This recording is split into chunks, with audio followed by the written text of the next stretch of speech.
On anyway, y'all all right? Did y'all learn anything, Layla? Cool. All right, all Tahalala Mr. Yahuwah. Isn't that right? All Tahalala Mr. Yahuwah. Y'all see I sent out the news story where they agents having to get a gun to protect themselves.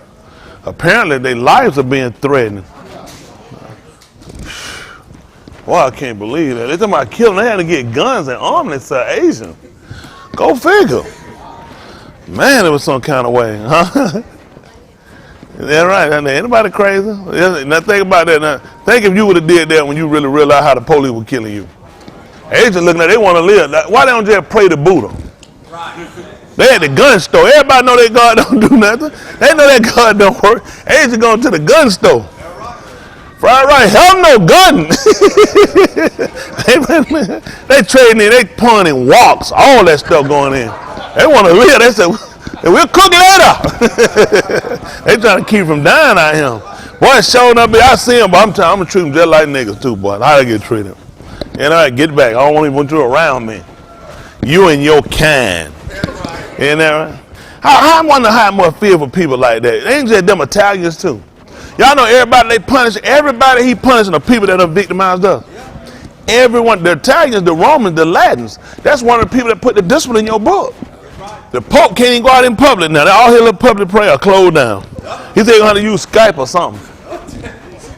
I'm just glad that little child molesting bastard can't go in public. That's the truth. Get them little boy behind a break. Ain't that right? The Italian religion, these folks have done a lot of mess. They don't realize they've done a lot of mess to us. People have no idea how much damage they have done. The Chinese, these white people, everybody got to pay for what they've done. Yes, sir. That's right. Listen, I'm not relying for all these people. Y'all can do it. I'm not doing it. Mr. Hood got put on my law. People call something. They say, pray for. I said, I said, what you done? Be like, oh, you running from somebody, you running the house. Apparently, look at the gun in the country and say, what your little bad ass done? You be like, nothing. They're like, you done something. What you done? Call me to plow for him now, pray for you now. What you done? Shoot, man, I'll be honest with you. I'll be plowing for what I got right here. There's some people out there plowing for them that honestly seeking me. I'm plowing for them. I don't be praying for everybody. I told that guy called me, want me to pray for him for AIDS. He had done got AIDS and had told his wife, and he was like, I gotta sleep with her, and she gonna find out. I said, I ain't praying for you. I said, I will not pray. That joker was pissed. I was like, it's getting hot with me. I hang this phone up. I know you were called. I put a rub on it. It start hotting through that phone. That stuff, that tele communication come through there. Be hollering at me, click. You know, I wasn't gonna help him. In that right, do right. I ain't gonna lie. I done wrong too out there. At some point, you gotta turn. I'm just grateful, Mr. Yahuwah, and let me get out there and I should have had AIDS now. I was out there. And not from no man either. I should have had it, but Mr. Yahuwah spared my Kai. Ain't that right? I'm great. That's why I can't go back out there. I done done it all. I'm gonna cut my mic off so you can preach. I hear Ed way out there. I hear Ed out the door. He tell me I'm gonna cut my mic, he just go ahead and work here.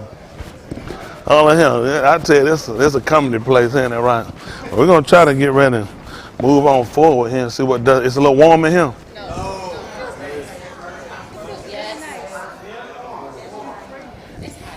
Let's get us a little fan. We can put a little fan on there and let it blow. I like my little fan. Listen, y'all ain't gonna be cooking me. I'm under these lights. Ain't that right? Goodness, boy. They ain't got to stand no light. You hot too, Carrie? Carrie, I'm hot like. Oh, I lean out sometimes like that. You gotta lean that thing. Yeah, it get kind of rough. We had to suffer it on together. I'm just glad to be. I woke up this morning. My mind still stayed on her. I tell the truth, but I remember when I went out last night. My man around the head, two of them hemp flowers. I was just talking, cheeky. I woke up, I was fighting the bed for my earpiece. I saw the weather now. I ain't let that thing make you black out. I don't remember when I left him, I just was glad I had come back. And I wasn't complaining either. I won't complain. Ain't that right? Hemp has been so good to me. More than that old medication could ever be. He'll been so good. He'll drive. He drive. He drive.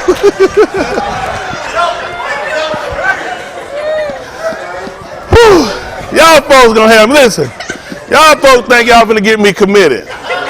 It'll be tomorrow, it won't be today. But hemp don't do nothing to give you a scrimp. Woo! I've been needing my rest. Man, I sure wrestled with rest a long time. Woo, it's so good. Man, just go home and just black out. Isn't that right? Oh, God. I'm just grateful. I wait y'all get through last night. I said, these niggas got to get out their property. I don't know what they standing around for waiting. I seen somebody stand around the building. I just took off. I said, I can't wait on there. I got to go. Once the door locked, I got to roll up out of here. I got to get my medication.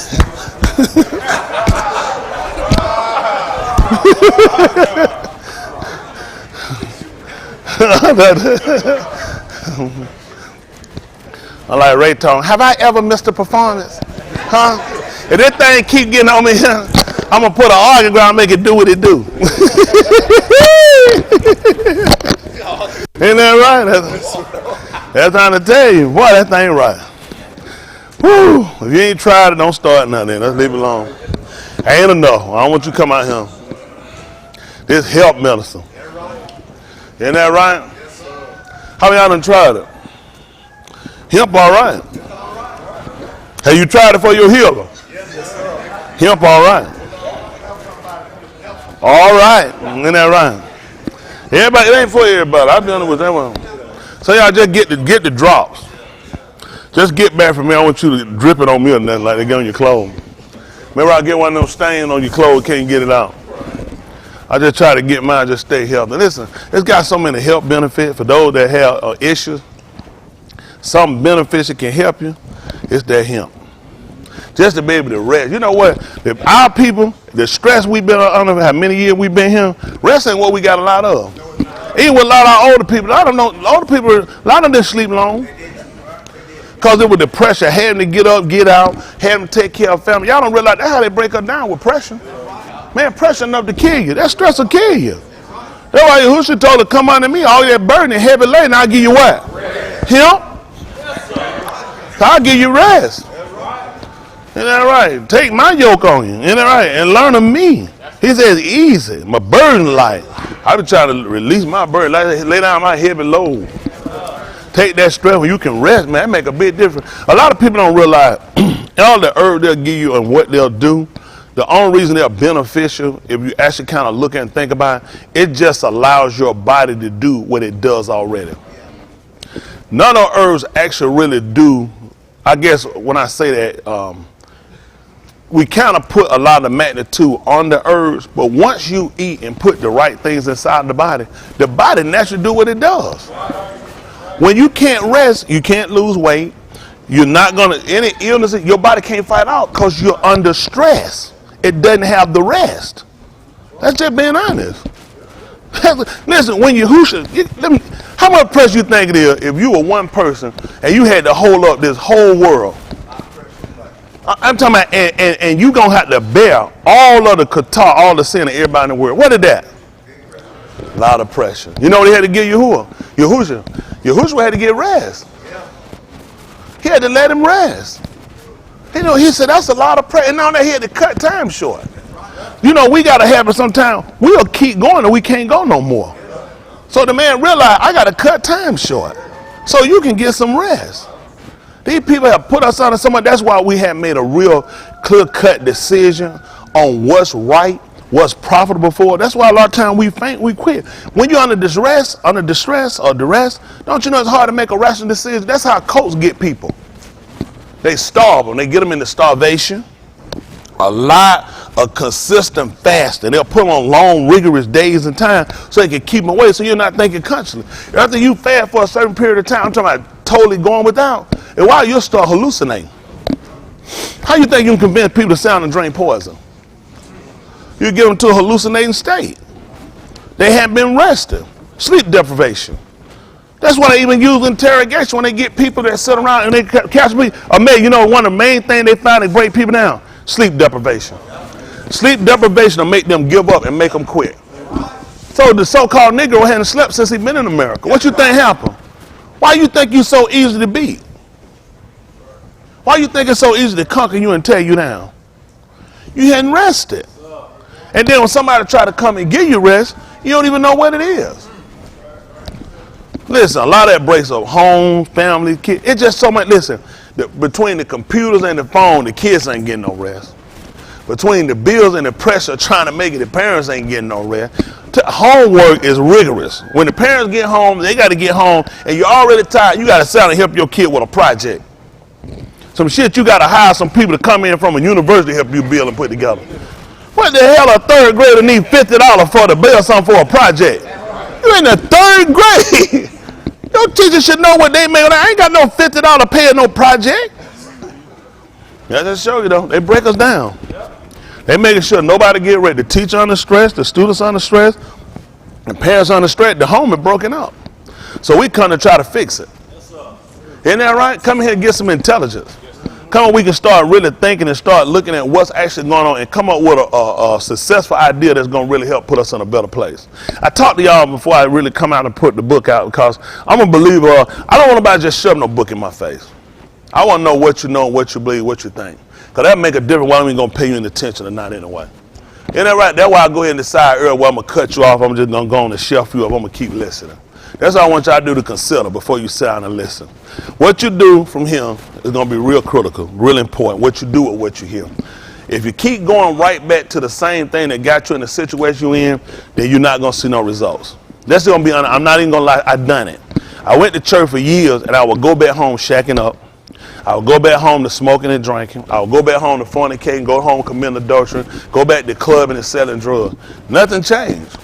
Because I didn't really hear nothing that sparked me to really drive me to get totally away from it. I want to change. How many of y'all want rest? Not real rest. You know what I'm saying? Now, what we're getting at is just a temporary state. But we're looking for something that's more going to be endured and more permanent. I ain't talking about permanent sleeping, but permanently getting away from things that aggravate us. Isn't that right? They kind of put us into the end of feeling like there's not an end to the means. A lot of time with Christianity, it just got you going and you don't know, you're just hoping. When I look at the book and when we go through and we look at things, I try to consider when I see it, do I really understand it? I don't try to get it and say, you know what? Man, that's deep. That's, you know what I'm saying? That's one of them things, you know what I'm saying? Just well on the Lord. That's not my take on it. This is my soul and my salvation. I'm giving up some things. I'm resisting some things so I can get there. So it's important I get understanding. Even the book tells me to get an understanding. I want to know concretely. Don't you know this same book we got? Every one of these, all these different religious groups use this same book. That's right. So what makes the way you look at it different than anybody else?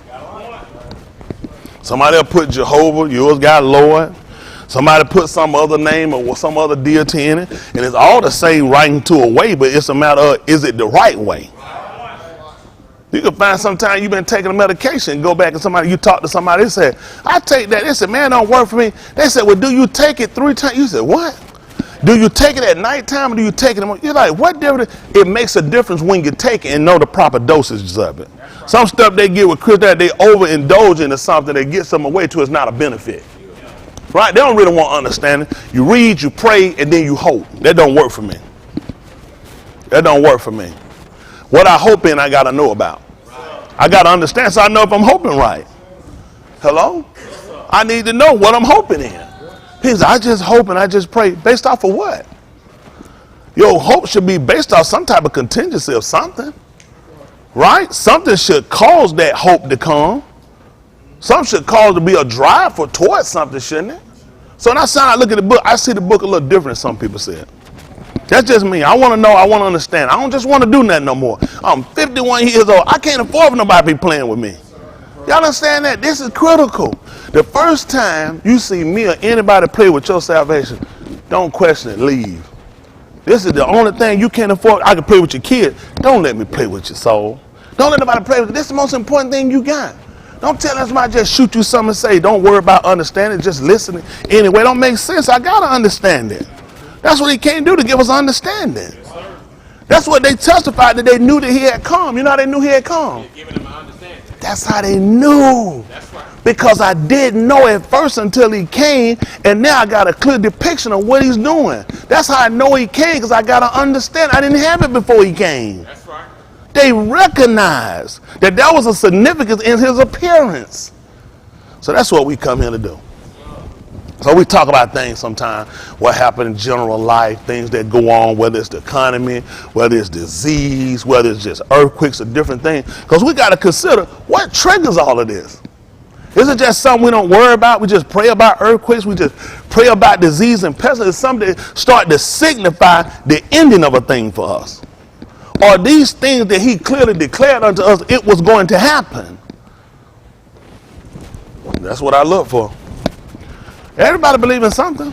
You think if I talk to a Buddhist, they're going to listen to me in 5 minutes and change what they believe? You think if I talk to a Hindu, they're going to just listen to me in 5 or 10 minutes, they're going to change what they believe? I got to get some facts. I got to get something that can come and concretely defend what I believe and show them you ain't in nothing. And then people will still fight it. Because then it's a matter of how much you like what you're in. I heart what I'm in, but if you can prove it wrong and it's right and it's concrete, I won't do it no more. Right. You know what some people say? I don't care if I'm wrong. I just got, then you're not honest. That's right. That's suicide within itself. Yep. I care. I care enough that I look at it because I'm fact checking. He fact checking me. Hello? He allows situations to come to test me, to try me when I say what I'll do, when I say what I believe, because he want to make sure that I'm real with what I'm doing. Then I'm going to fact check him too, because I'm going to make sure he's real with what he's doing. Hello? Move it up. Who said that? I'm hoping it was Jaheed. I want to fight Jaheed somebody. Let me ask y'all a question. How many of y'all had a pastor before? How many besides now you've been pastor, shepherd before? How would you feel if you called your pastor late at night to talk to him about problems you were having? Marital problem with your kid. He tell you, what you calling me for? You know what I'm saying? I mean, what you calling me for? Get on my phone. You know what? Okay, they laughing. Do anybody know a pastor that would do stuff like that?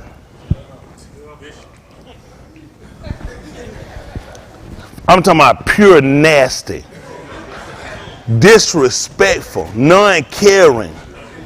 Am I going to call Jaheed's name? No. I called Jaheed just to talk to him and say maybe he could pass me. His nasty attitude, I don't never want Jaheed to be my pastor. I haven't said all that, we're going to fix it.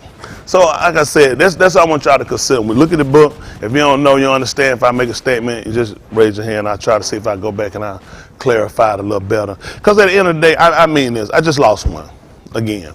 So, with saying that, I want to make sure everybody here that you understand what you're getting. We'll put some time in. We'll do whatever we have to do. My boss said put in time, I put in time. My boss said go ahead and let's do it. I said it's a lot of work. Well, we got to go ahead and get to it and get it done. Because you know what the most important thing is? I work for you. I work for you. Mr. Yahuwah put me here to do a service for you. So I'm not doing you a service. You don't understand what you're getting. How many of y'all got kids in school? How you feel your kids go to school, your kid, and the teacher not teaching them nothing? And you know you paying your money through taxes, you expect for them to do their job. You expect for them to be educated. Your kids say, I'm not learning nothing.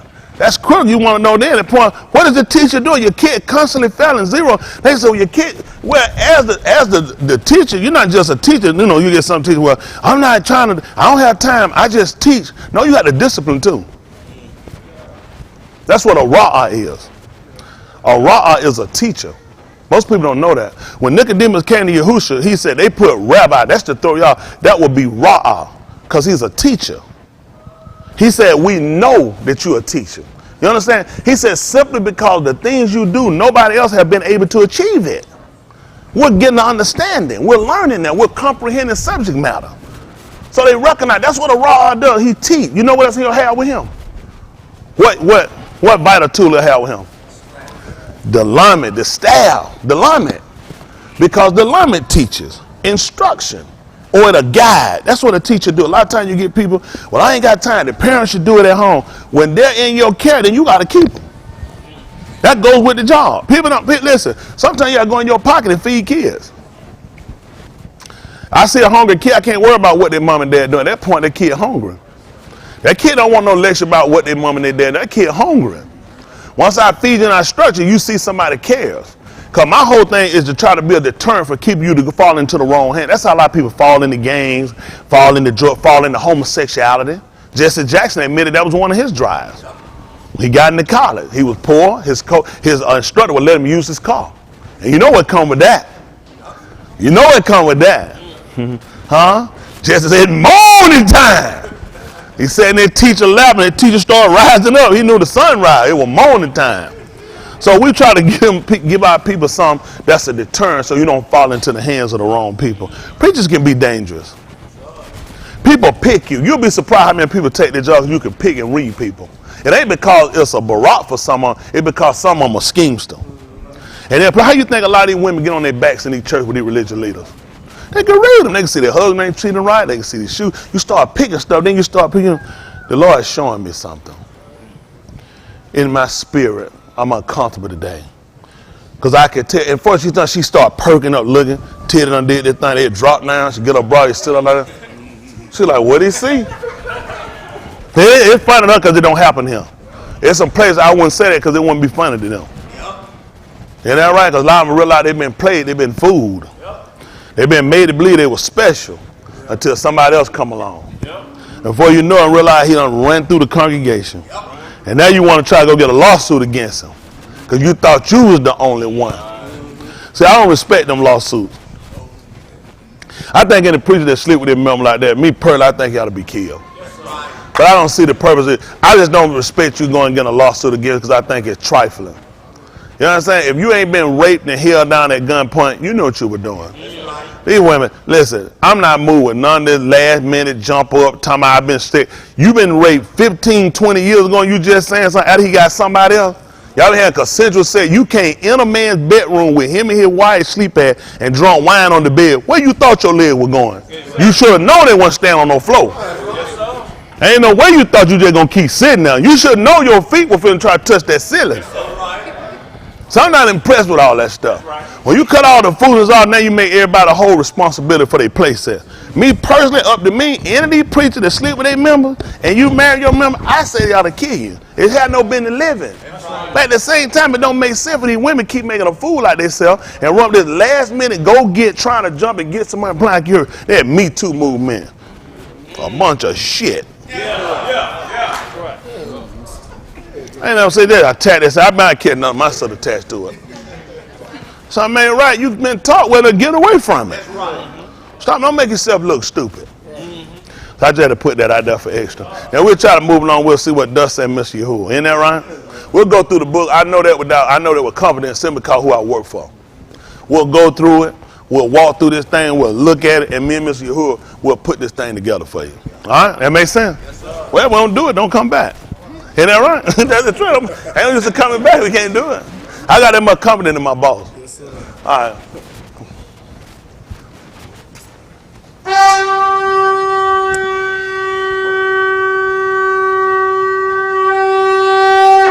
All right. Eternal Kudash Abba, in the Shem of Yahushua HaMashiach, we say Hadu, which is thanks. All the Tudah, which is the thanksgiving, going to your Shem, which is your name, for all that you've done and you bestowed upon us. For your Barak, which is the bestowed gift that you've given us, according to the Berith that you Shabbat, which is the covenant that you vowed to Abraham, Yatsakak, Yaakov, the Yahudim, and to Yasharal, purifying us by your Debar. Asking you to blot out the Qatar, which is the sin, the Ma'al, which is the transgressions of us, our Benin, which are our children, and of our Abbas, which is the fathers. We're asking you to establish us in your present Amat, which is your truth. We ask you to Barak your Shamaim, your Sabut, which is the heights and expansion in your armies. We ask you to Barak your Ra'ah, your Mala'aki, which are your shepherds and your messengers. Asking you to give us an understanding that we might be able to teach and instruct your arm, which are your people. We ask you to Barak those asses to Palau with them and for them, those that seek your redemption, those that seek your Yeshua, which is your salvation. We ask you to grant us your Ruach HaKadosh, which is the spirit of separation. We ask you to grant us the Amunah, which is what they call faith. We ask you to Barak us with your Aman, which is the belief. We ask you to barak us with your ahab, which is your affection that they call love. We ask you to barak the sick, the afflicted, the married, the single, the separated, those that are gone astray, those that are taken from us, especially our benin, which are our children, and our young people, our young adults. Keeping those that are yet here that they might be established as well. Barak those that are behind prison walls, those that are bereaved, those on beds of affliction, those on the edge of despair, those in war-stricken country, those going through pestilence, disease, and tumults, asking you to be a barak and strength and recovering to them. Those that had a love to be here were not able to make it. Those that pressed and whom you given the ability and the love, the mind to make it. We ask you to be with those that asked us to pull out with them and for them. Those that support, that call upon your Shem. Those that ask that you would grant them their law's desire, according to your everlasting recom, which are your mercies. We ask you to barak the Shem of Yahushua HaMashiach, for the Kai, which is the life that he gave, for the Mut, which is the death and how he deceased. We ask you to barak him for the Kai, which he gave us, which is life eternal. We ask you to barak him for the Arak, which is what you gave for us. We ask you to continue to keep us, that we might be Yasha, which is delivered. We ask you to search us and try us to see if there be any Rasha ways, which are any wicked ways. We ask you to let the Debar, which is the word of our paw, our mouth, the meditation of our law, which is our heart, be accepted in your sight. And as we prepare to move further, we palau, which is we ask that you take full control, that you get the tahalim, which are the praises, that you get the kabud, which is the glory, and the kabad, which is the honor. In the Shem of Yahushua HaMashiach we palau. Let us all say, Amen. All right. Did y'all get to see that video of Abraham dancing? Yeah. He was a dancing fool, wasn't he?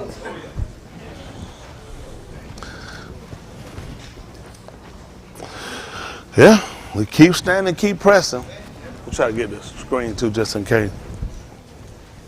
So we try to get everything out of him. I'm gonna pull it forward.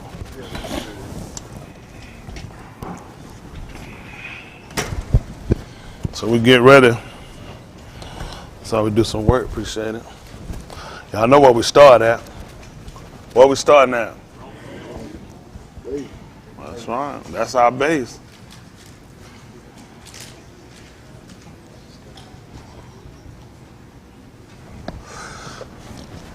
Oh, excuse me.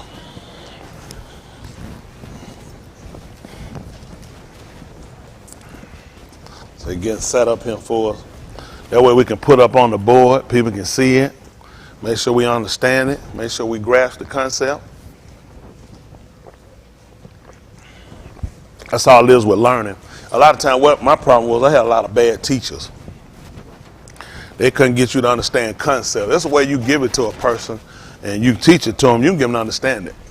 That is, you can get them to understand it. It's the way you kind of deliver. A lot of people, they can take a syllabus and they can just explain the same exact thing that they read. You know, they can't take it, get it, understand it, then learn how to present it to their audience in a different way to get them to understand it.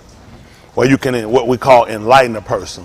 That's my goal. That's what I look at do. I like to take it, listen to it, put it where once I understand it, I can tell you what I see, and I can give it to you in a way that you can visualize it and you can comprehend it so you can grow from it. That's fine. A lot of stuff people give you. If you look at the average with students and a lot of stuff with teaching and what people do, a lot of stuff just recitals. You know, a lot of people just recite. People don't really understand what they're reading a lot of times. So you got to get somebody got that gift that can be able to sit down and get them to understand it. That's a gift. Yeah. That all right? Oh, good, no. If you could, if you're a pastor from another movement, could you please not sit behind my members? They feel uncomfortable. What time is it? All right, Romans 15:4. Listen to the book. For whatsoever things were written aforetime, what was it for? Were written for our learning. Y'all see that? See, that's why we use it as a base, because the first time when you look at why was the book written? You know, questions that you weren't actually, you know, when I came along early in my life, they would tell you certain things you don't do because it's called questioning God. You know what I'm saying? So it just left you with anytime you didn't know something or you want to know something, you just don't say nothing about it. which means it just left you kind of in the dumb.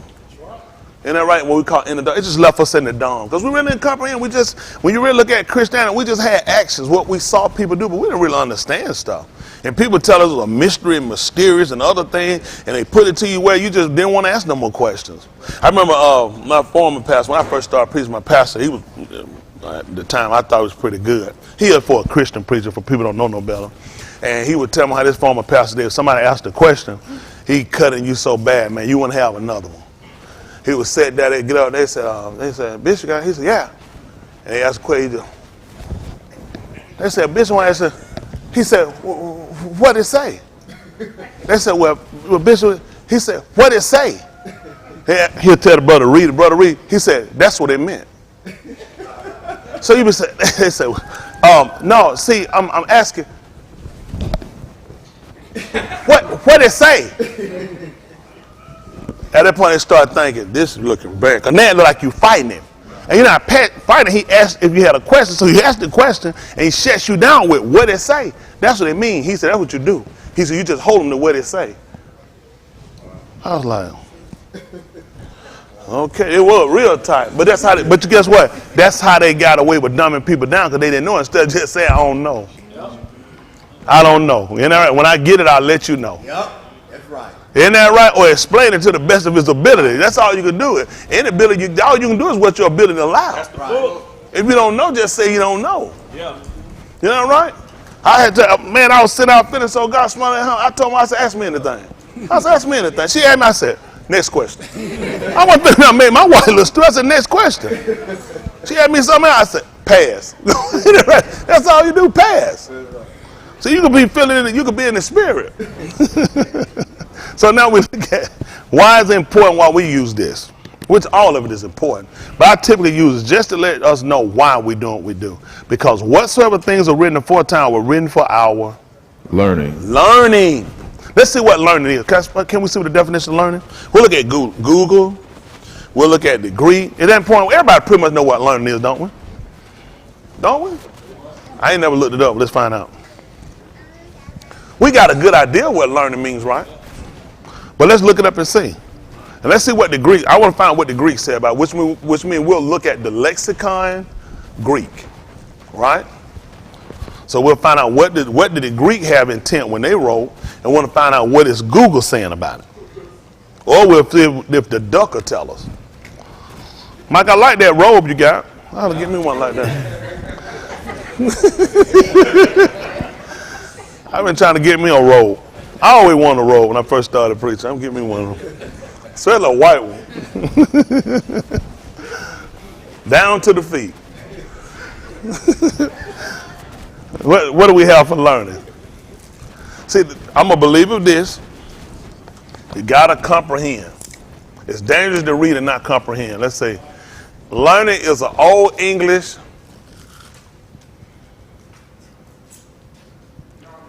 What is this? Learning? Somebody horny? They said Learning. Learning.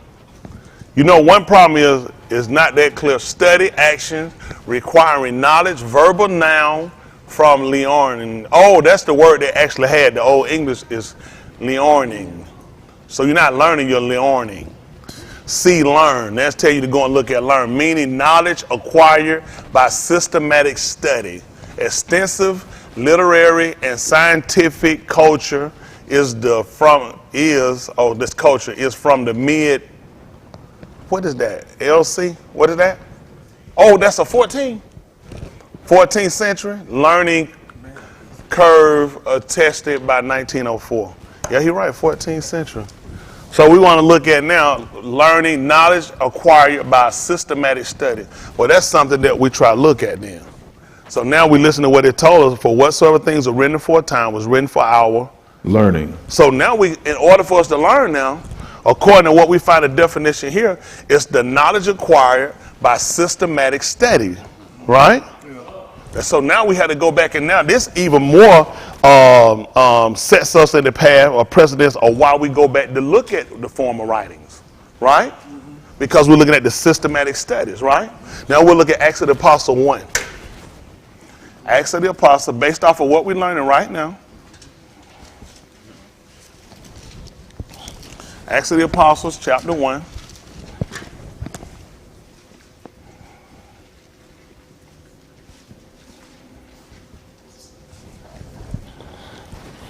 Listen, Acts of the Apostles, chapter 1.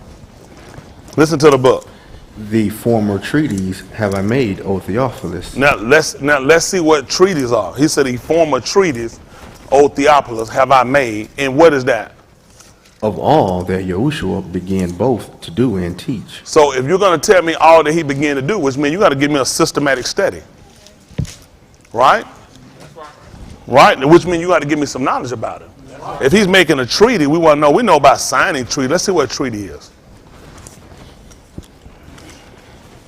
All right, let's see the lexicon so we can see the lexicon in Greek. So you got to be versatile enough the way you can count it. Versatile, who we looked at with versatile? The Aleph. Isn't that right? Did I not say in your Torah that you were Aleph? Alahym, right? So that means you had to be versatile. All right, we learned that from the creatures that we kept, from what we shepherded, right? How to be versatile.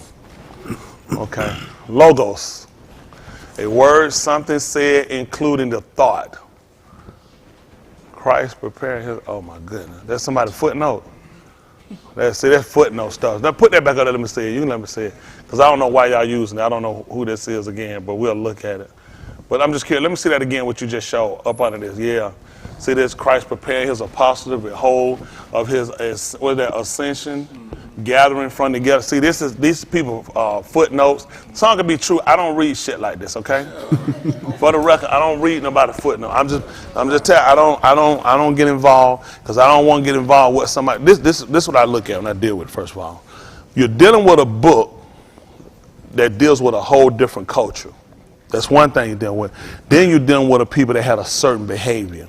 So when you start looking at these writings, even though I go back and I use them because I want to just try to look at what was their intent or what were they trying to do when they tried to display when they said this is the word we use for it and what is their meaning. Then I want to see if it's conducive to what we're using or can it even be used. You got it? You don't have to take it because it's lexicon Greek because you're dealing with linguistics. You're dealing with somebody that comes up. This is not their culture. Just like you've seen like National Geographic, y'all seen that? You'll see white people sit down with natives and they'll start talking and say, see, what he's saying right now, he's getting ready to go. Oh, he's going to. They start this old food and they'll start adding that ad-libbing stuff in it. And it's not actually direct to what they actually said or done.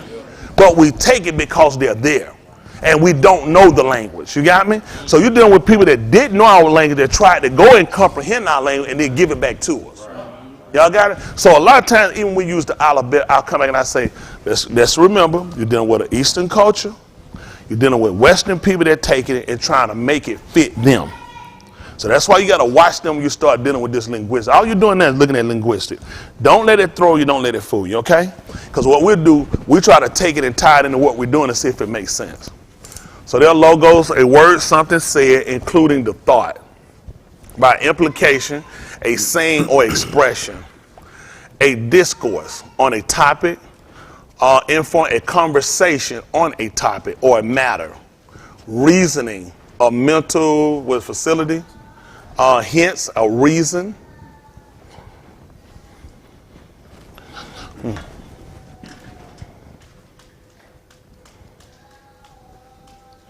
Plausible reason.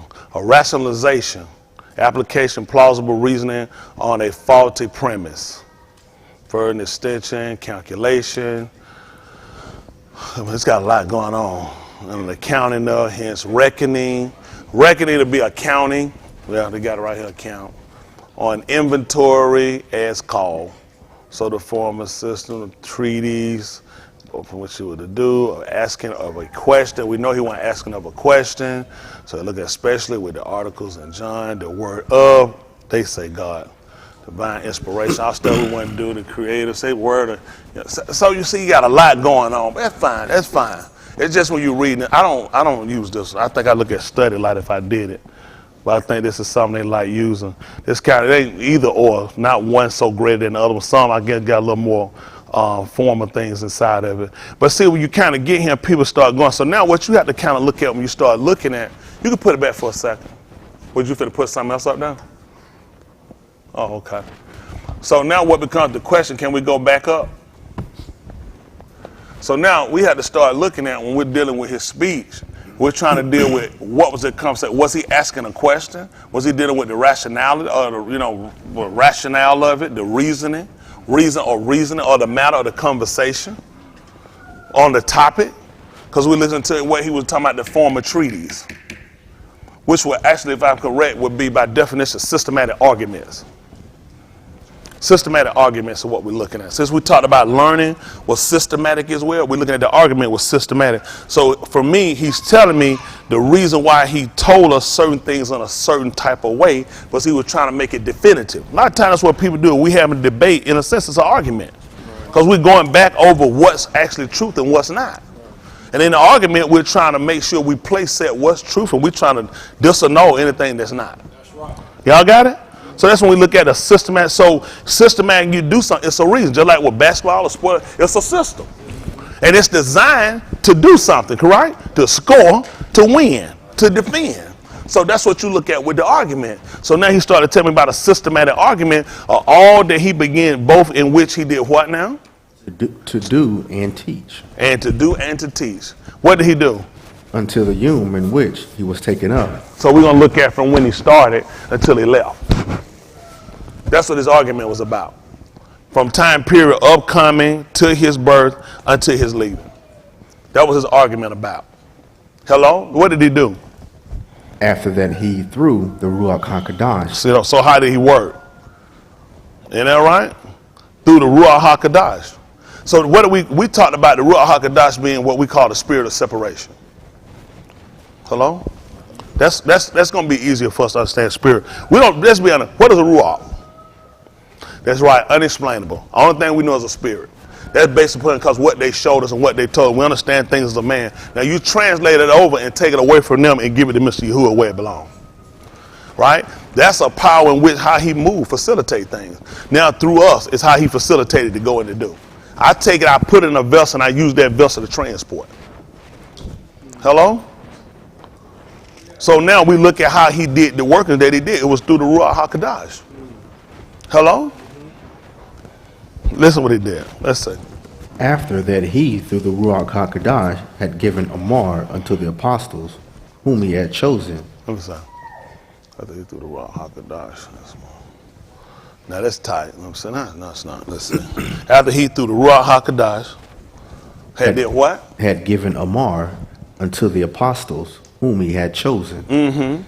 To whom also he shewed himself alive. After his what? His passion. After by what? Many infallible proofs. So did we ever get to look at the English word for treaty?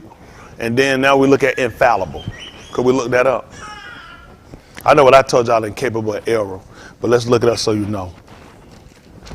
That's important. That's why it would make sense about a systematic argument. Because if definition be right, because what happened, definition you knew years ago, you gotta remember, they start writing in modern times, so they'll change it up, spruce it a little bit, and it'll look something different. But basically, incapable of error. That's what the argument was about. So I'm trying to prove to you there is no way he can err. Right? But that should be important for you. If you're gonna base your belief, I have people in here, people watching, they have walked away from their families, walked away from jobs, walked away from homes, walked away from careers, just walked away from whatever it was, gave up habits, gave up a lot of different things for it, and they didn't come for something that could fail, did you? You didn't come for something that would let you down, would you? Well, then we're gonna do the same thing. I'm gonna put some systematic argument because you're gonna learn from it. And you need to know there's some proof behind it. Hello? If you really want to get drunk, it's some liquors you're going to have, if you pay attention, someone got more proof than others. Just like gold and grain. Look at the proof. A lot of people, how many of y'all used to drink, but you never paid attention to the proof? A lot of people didn't. If you look on the front and the bottom, it'll tell you how much proof in it, how much alcohol. If you're trying to get a certain place, some got more proof. Well, the only reason I took this 100% proof. That's why he was using it. He said, I can argue this because I know I can prove it. Y'all hear it? It's concrete. It can be founded. So that's what you need to know. What you putting your life on or putting your life on against, you need to make sure it can be proven. What's the proof in it?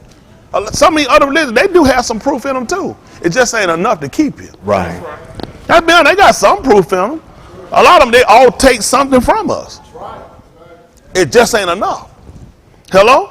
It's important to know about strength. Hello? We knew about it. We knew that blood could talk. We knew that blood could save and blood could cover. Isn't that right? Then we came in and we got his blood. And we saw it do all of the factions or other things we seen do or we heard before. When Abal, the brother of Quan, I think they put it with the Quan, but it's Cain, Quan. They used to Kuf, Cain. They called Cain. When his brother, when he moot, what happened now? What testified against him? The Dom. The Dom testified. Ain't that right? So we knew it could talk. Ain't that right? We knew it could talk. When they got ready to come out Mizraim, when he said moot through that death, what kept him? The Dom, the blood. Ain't that right? It kept him. So we start learning about the strength of. That's what we look at with him. When we're looking at Yahushua, we need to know about his strength. But first of all, for us to kind of put the matter together and understand strength, we had to compare a natural thing with a natural thing. Who we had to use?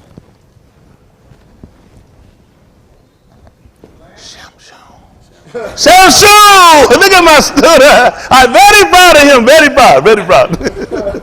Yeah. So, because it was a natural situation we had to know. And we had to know when it came down to Shamshon, he was known for his versatility of strength. Being able to kill 1,000 men. You need to know that because you was in a situation where you needed somebody to protect you. Hello? You needed somebody that could take out multitudes, didn't you?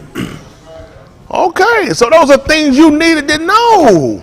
See, I gotta tell y'all, drop your defense right now, or you trying to be spiritual. Let's deal with what you needed to know. Okay? You needed to know about someone that has strength. Y'all got it? Someone that was known for protecting. Someone that was known for his ability. And then when you learn about Yahushua, you learn that he should be called a Nazarene. Isn't that right? That's the same vow that Shamshon had taken. His parents had put it upon him that he was a Nazarene. That he wouldn't take nothing that would set his shun. The shun.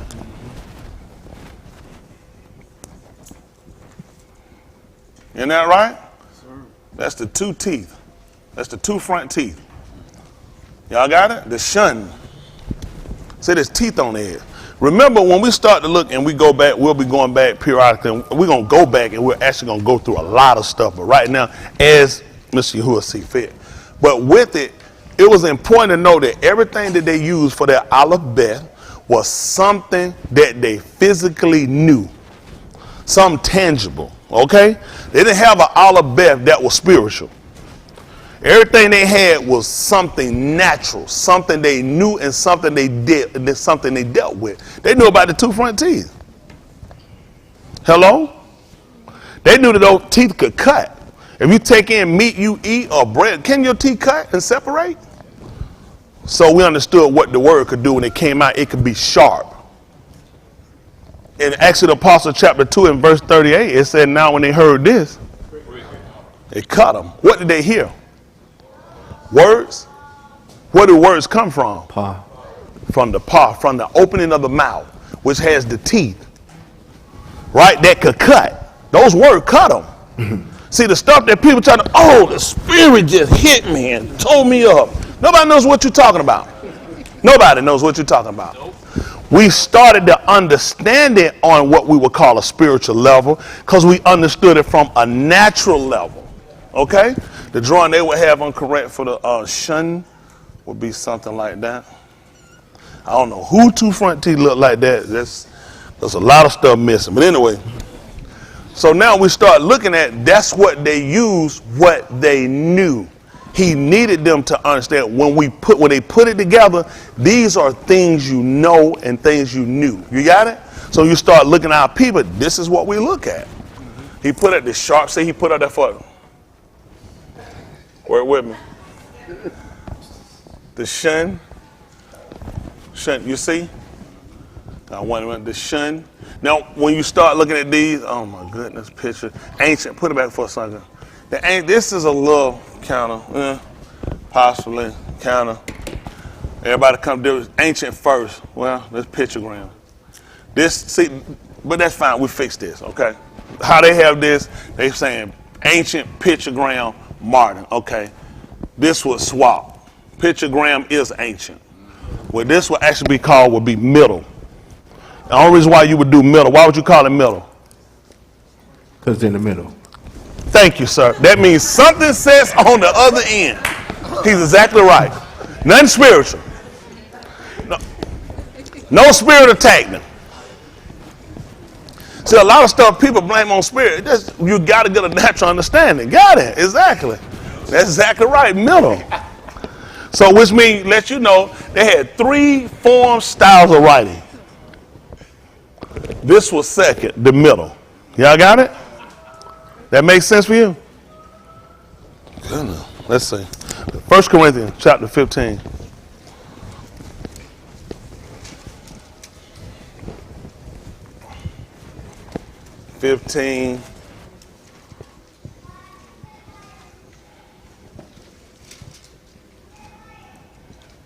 See verse 38.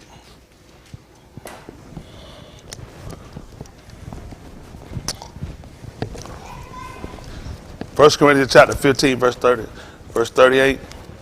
Listen to the book.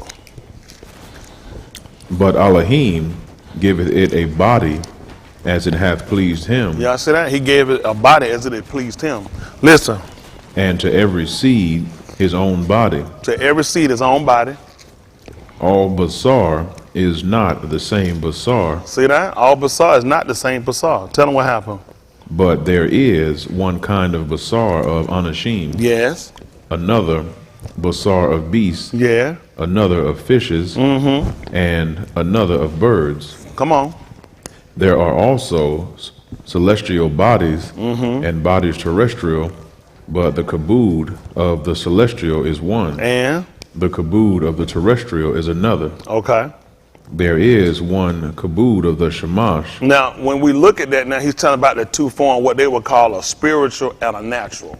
So he's telling you that there are 2 different types of working, and we had an opportunity to do that. We had an opportunity to say, we worked that, we got to do that too. All right, your Ukanon 1.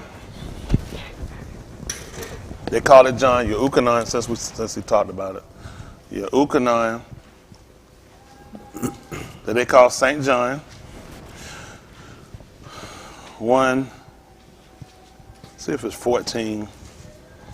Oriel.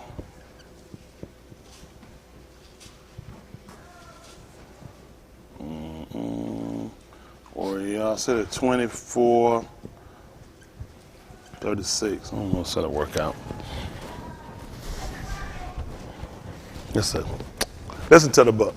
And the debar was made basar. See that? And the what happened? And the debar was made basar. And the word was made what? Flesh and blood. And did what? And dwelt among us. And dwelt among us. And what did we do? And we beheld his kabod. And we beheld the glory of it. The kabod as of the only begotten of the Abba. Full of what? Khan and Amat. That was important for us to know. Because anytime you see a son, then you have to recognize that there's a father. There's a headship over. And you recognize that the son came from somewhere. So that's what we had to do when it came down to the debar. We had to know who's responsible for it and where did it come from. Y'all got it? You know, some kids, you can look at them and you don't even have to tell them who the parent is. That's how you say, I already know. I already know whose son it is. I already know that's your son. You said, nah, look just like it. Look like you spit them out. Didn't they say stuff like that? Yeah. So what we look for that? The resemblance. And if I spelled it wrong, that's not what you came for.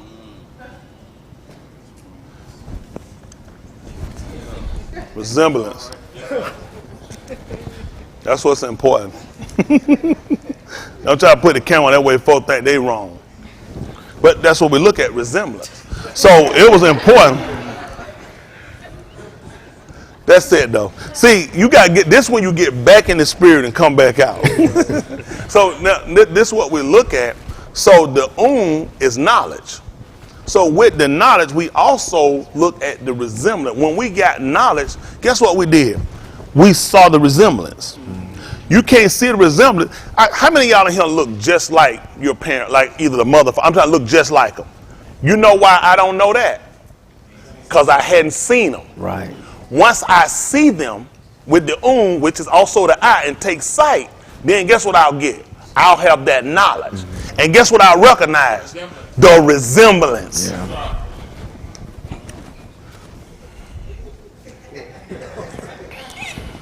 Dan They call it Daniel. But the proper name is Dan E. Remember we talked about the yard. And now they'll write Yod. But it's the yard. To know, and we know it's the yard. When these people play football, they said, all right, they gained 2 yards. They tell you he got 2 yards, don't they? Yard. They even recognize because it's measuring. These people know your stuff. They know exactly what they're doing. They know exactly what they're doing. But they make a fool out you and tell you it's the yod, Y-O-D, but it's Y-A-D, yard. That's right. So we know how to measure. So we talked about in its final form, it makes the E sound. So now we're dealing with Dan, E, Aleph.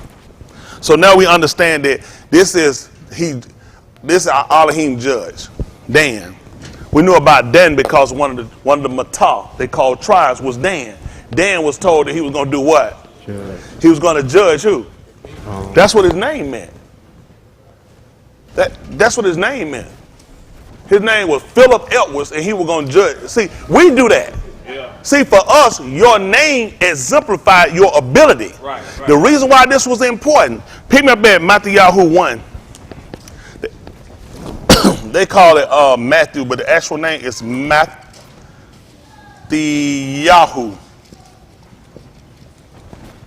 1 and 21.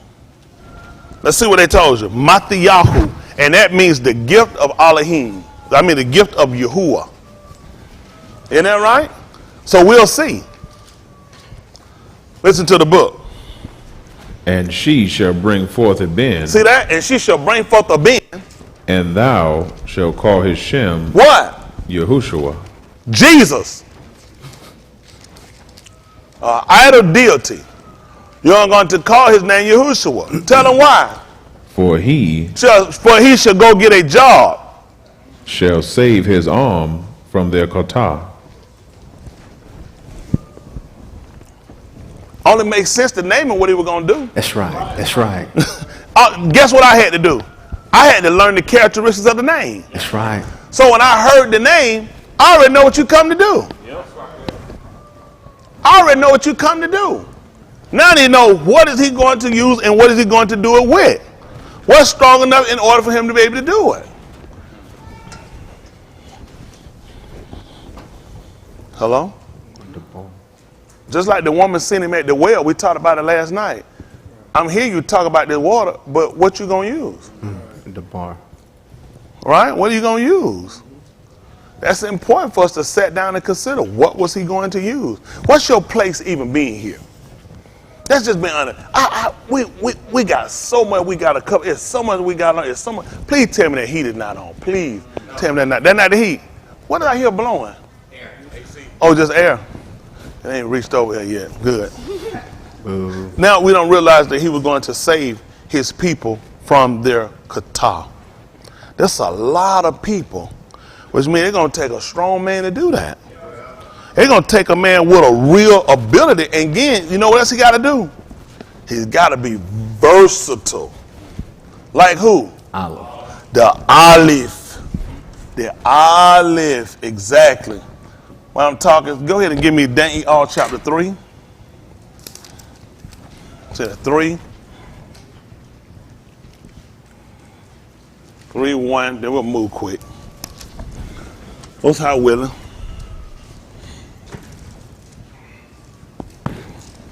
Listen to the book. Nebuchadnezzar the Malach made an image of gold, whose height was 60 cubits, and the breadth thereof 6 cubits. He set it up in the plain of Dura, in the province of Babylon.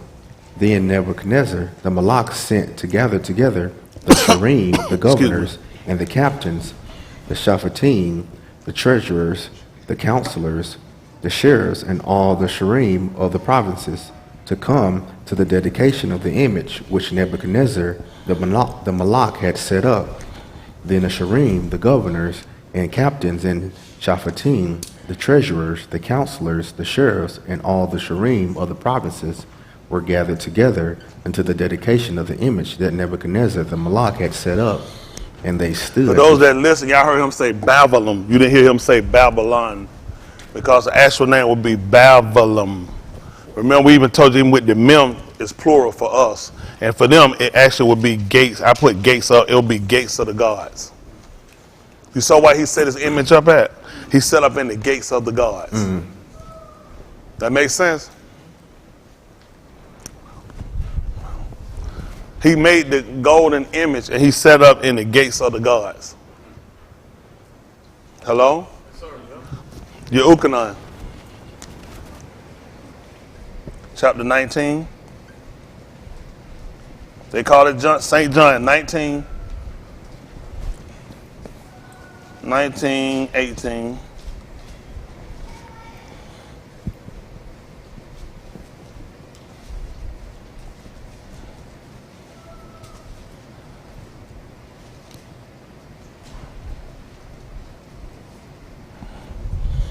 Y'all will give me Yeuchanan 10 and 30. St. John again, they called it. Listen to the book. Where they crucified him. What they did, what to him? Crucified him. What did they do? And 2 other with him. Well, back me up at verse 17. Let's see what happened. Listen.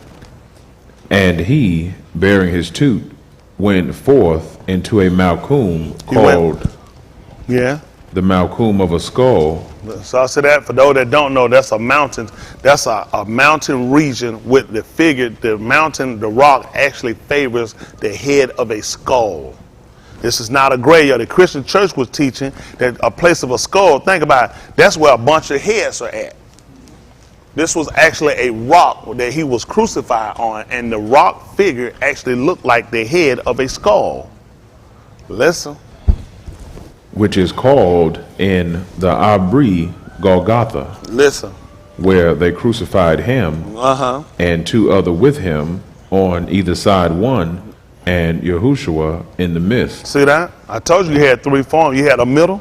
See, you even learning it down. You had a first, second, and a third. Hello? One before him, then he come, then one after. Listen. And Pilate wrote a title. And did what?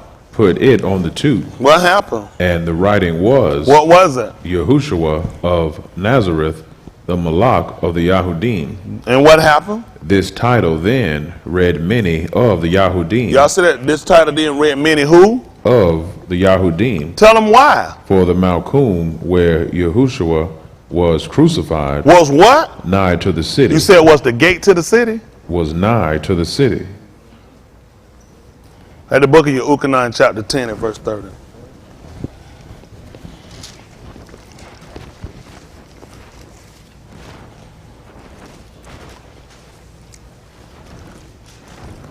Listen to the book. I and my Abba are one. I told you about resemblance. The only people going to understand that is somebody who done had a relationship with the Abba to recognize that the Son resembles the Father. You could know this unless you know the being. You have to know the Abba. Otherwise, I can't say that's true, which means I have to know traits, behaviors of the Father to recognize that that's his Son. That's right. That's right. And you won't know it either unless you have a relationship with the Abba. That's right. Listen. Then the Yahudim took up a bond again to upon him. Again, meaning? Did it before. We were going to do it before. Tell them what happened. Yahushua answered them, many 2 works have I shewed you. And for what? from my Abba. From my Abba. From which of those works do ye upon me? Tell him what happened. The Alahym answered him, saying, For what? A tube work For a good work. we upon you not, We don't throw stones. but Listen. for blasphemy. Blasphemy. Tell him why. And because that thou, being a ish, Being a man Make in it- the flesh, maketh thyself Alahym, you make yourself light. maketh thyself Alahym. He was teaching the Alahym was in this form of a man. That's right. That's right. That's what they just said. They didn't say try to make yourself light one. They said you were making yourself Alahym. Listen, Yahushua answered them, Is it not written in your Torah? that was important. He said fact check me. Let's do a systematic argument because I want you to learn. Now they'll be learning. Listen. I said, Ye are Alahym. And what happened? If he called them Alahym, Unto who? whom the Debar of Alahym came, Tell them what happened, son. and the Sefer cannot be broken. Then the writings couldn't be changed. Let's go back and look at what the Malak was doing over here. Daniel chapter 3, verse 1. Listen to the book. Nebuchadnezzar the Malak made an image of gold, Made an image of gold. whose height was 60 cubits, Yeah. and the breadth thereof 6 cubits. He set it up in the plain of Durah, in the province of Babylon. In the where? Province of Babylon. In the gates of the gods? Yes, sir. Why would Yahushua wonder? See, you mimic the same thing. That's right. You made an image of gold too. You didn't know that? 23 and 1. 23 and 8. Who know what I want? EU. Don't worry about it. You was in the spirit. They call it Job. That's right.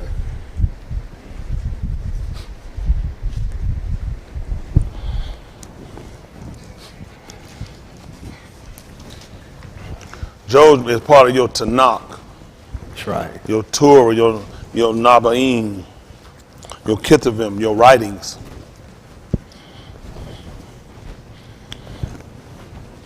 Listen to the book. Then Ehud answered and said, What did he say? Even today is my complaint bitter. Why? My stroke is heavier than... In the wrong place. 23 and 8.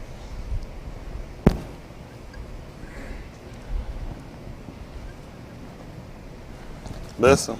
Behold, I go forward, And? but he is not there, and backward, but I cannot perceive him.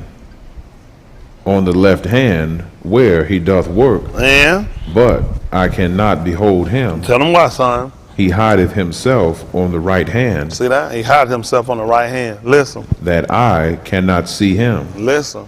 But he knoweth the rock that I take. See that? He know the way that I take. What happened? When he have tried me, When he's tested me, when he's proved me, I shall come forth as gold. see, what was going to mess up the people who were watching, they were looking for a literal gold figure. Right. They didn't realize he had tested him. That's right. And just like what you do with gold, you actually put in a literal fire. So Fire. all these things they had to understand were from a natural state. That's right. When they were looking for him to be turned into a golden image, they didn't realize he was gold for the fact that he had been tested and tried, and everything about him was pure. That's right. That's right. That's how easy it is to tie you up. See, somebody that got too much carnal understanding, they lost. They lost. It don't take that long. It don't take that long. Just showing you what they naturally would have understood and done. So these acts, that's why it's so important that whatsoever things were written for a time, written for your what? Learning. Ask yourself something. Why is this important to you? Right.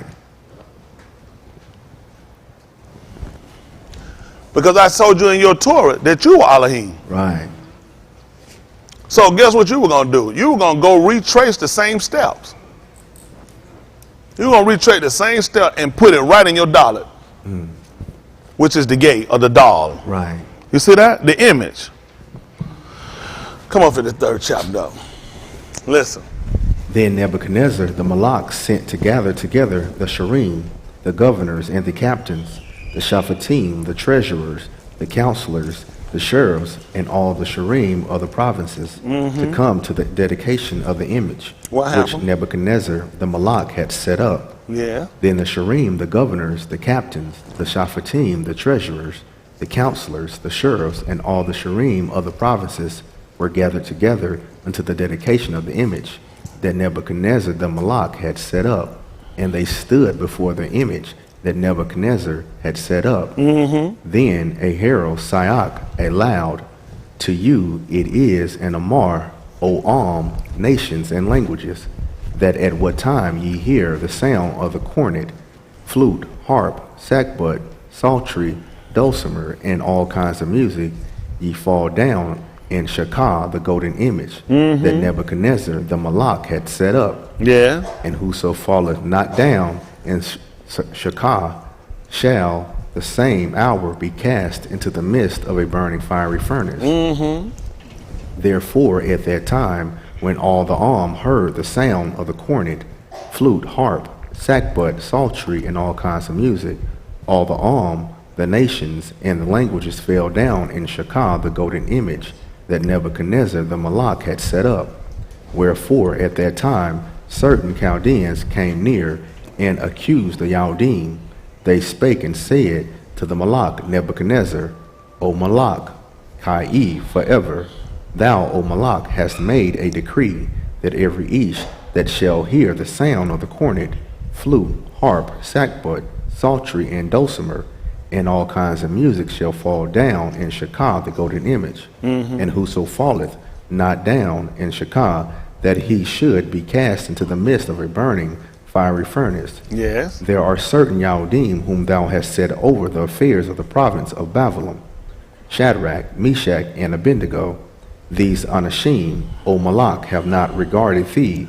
They serve not thy Alahym, nor Shakah, the golden image which thou hast set up. Then Nebuchadnezzar, in his rage and fury, amarred to bring Shadrach, Meshach, and Abednego. Then they brought these Anashim before the Malak. Nebuchadnezzar spake and said unto them, Is it Amat, O Shadrach, Meshach, and Abednego? Do not ye serve my Alahym, nor worship the golden image which I have set up? Now if ye be ready, that at what time ye hear the sound of the cornet, flute, harp, sackbut, psaltery, and dulcimer, and all kinds of music, ye fall down and Shakah the image which I have made, well, but if ye Shakah not, ye shall be cast the same hour into the midst of a burning fiery furnace. And who is that Alahym that shall deliver you out of my hands? Shadrach, Meshach, and Abednego answered and said to the Malak, O Nebuchadnezzar, we are not careful to answer thee in this matter. They were telling they weren't quick to answer. They tell they weren't careful. They just let anything shoot out their mouth. They consider. You know, your law had already told you you're supposed to be slow to speak. That's right. So they just let them know they want to be careful how they were going to answer concerning the matter.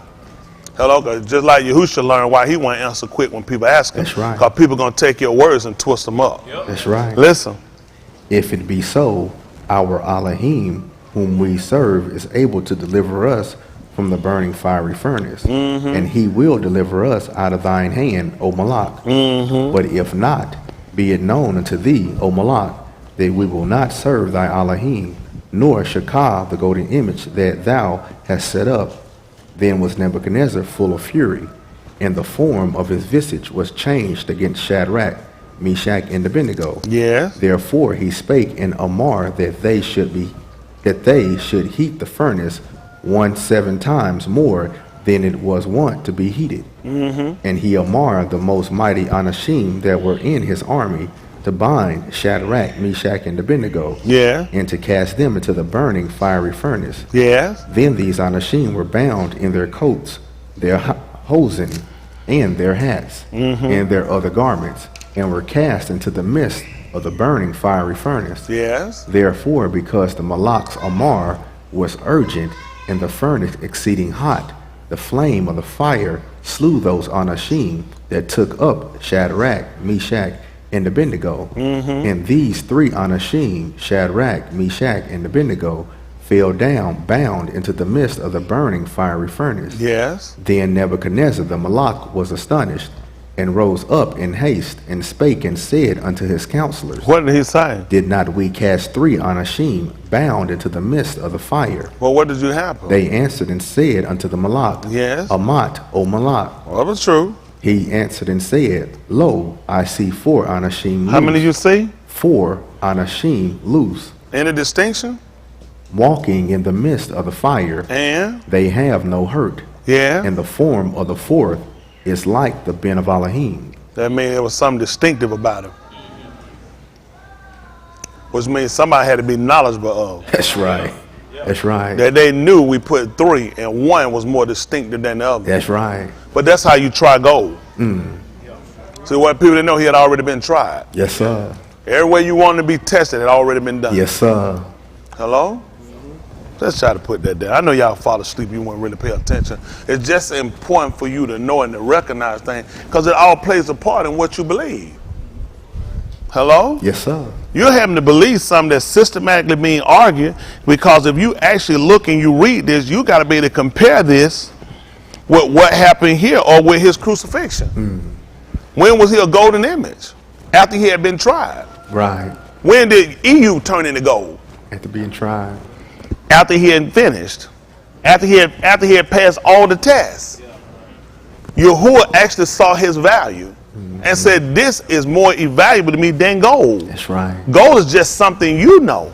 Gold is not even one of the more precious minerals on the planet. Not. That's right.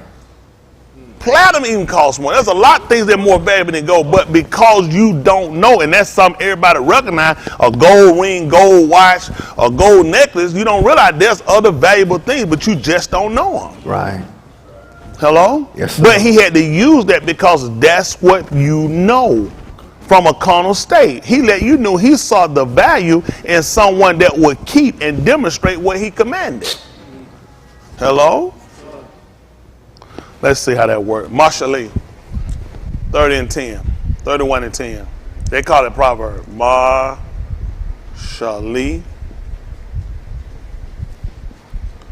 31 and 10. Talking about value. Y'all know about value system. You should have been taught that early in math. Right. They taught it to you in columns.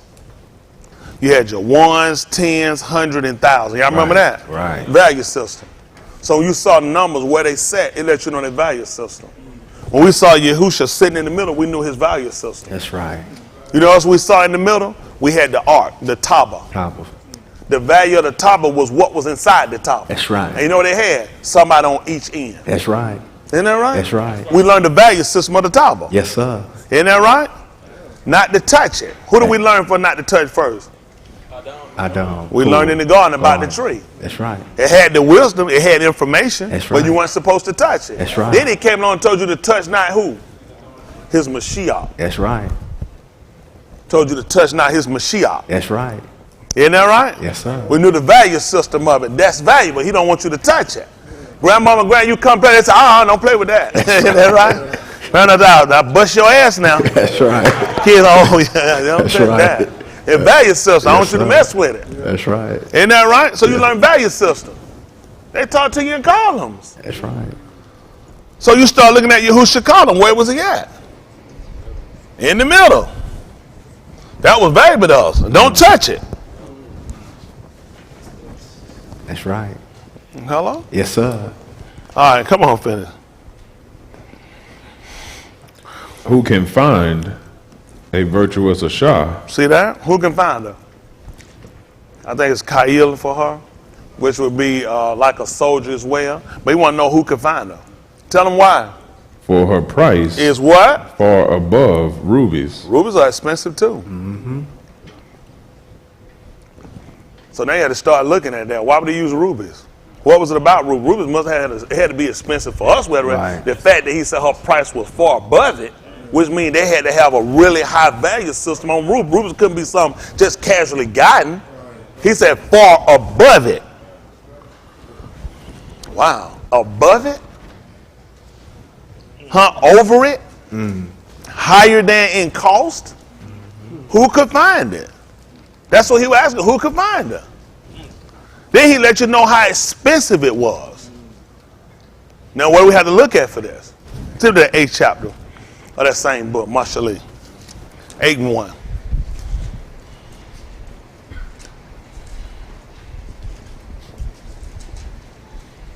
Marshallee. For those that are watching, Marshallee actually means it's concise. They'll tell you a proverb. They'll usually get that from what they call Asian people. They have the proverbs or whatever they have. But a Marshallee is something short, concise, which means it's still right, short. And that was important for us because we knew that Yahushua said, Yahuwah told her he was going to cut the time. What? Short word. It's still going to be right. That's right. Hello? Yes, sir. He made Yahushua stood up there for the space of a whole day. Typically, what's our time measure for a whole day? 24 hours. 24 hours. Which means in 24 hours we count what? The hours? We're counting the day and the night. That's what we're counting. Right? One's going to be short, and one typically what people tend to think is you got 12 hours a day, 12 hours a night. But actually you can have more night and you can have less day. That's right. Well, y'all didn't really need to know that because they ain't going to do nothing. It ain't going to help you do nothing anyway. It just let you know I ain't dumb. Mm-hmm. My boss said you need to know that. Mm-hmm. You teach science? What, am I correct? I thank you, sir. We hadn't had this conversation, have we? I just asked that. You know, you're going to do a magic trick. They said, I don't know you do, I can. I'm going to use this anonymous person right all of a sudden. So that's what we start looking at, we try to consider. So you start counting and you look at, and then he came along and what we were taught was, we were taught actually to count time from the Shema, from when the Shema set, which is the sun, right, until it comes back around again. Right. So we count from evening, what they call night, to evening. Right. They gave you a 24-hour pan. They taught you that you had 12 hours a day, 12 hours a night. You don't. You don't get your longer daytime until what they get ready to come on what they call summer. Summer, that's right. Your day is actually shorter in the wintertime. That's right. So now with that, we weren't ever taught that. We were always taught what? From when the Shema, from evening to evening. Evening. That's what we was taught. I just put night. It's actually something else. Don't worry about it. It's Layla. Layla is actually the name. Layla. Y'all got it? Y'all already know that. Layla. From night to night. That's how we count. Hello? So we start looking when he put Yahushua up on the tube. They already had got the daytime, so the night had already come. They put him up, it was daytime. All he had to do was let the night come. It was dark for 3 hours. There was no law told you that you couldn't count a day if it was dark for 3 hours. You just started looking at the Latin and the Greek system and you assumed it had happened. Right. He knew what he was doing because you were told to count from evening to evening. Right. That's book. Sit at the 23rd chapter of the book of Uyakra. I'll make sure you got it. No more error, no more defects.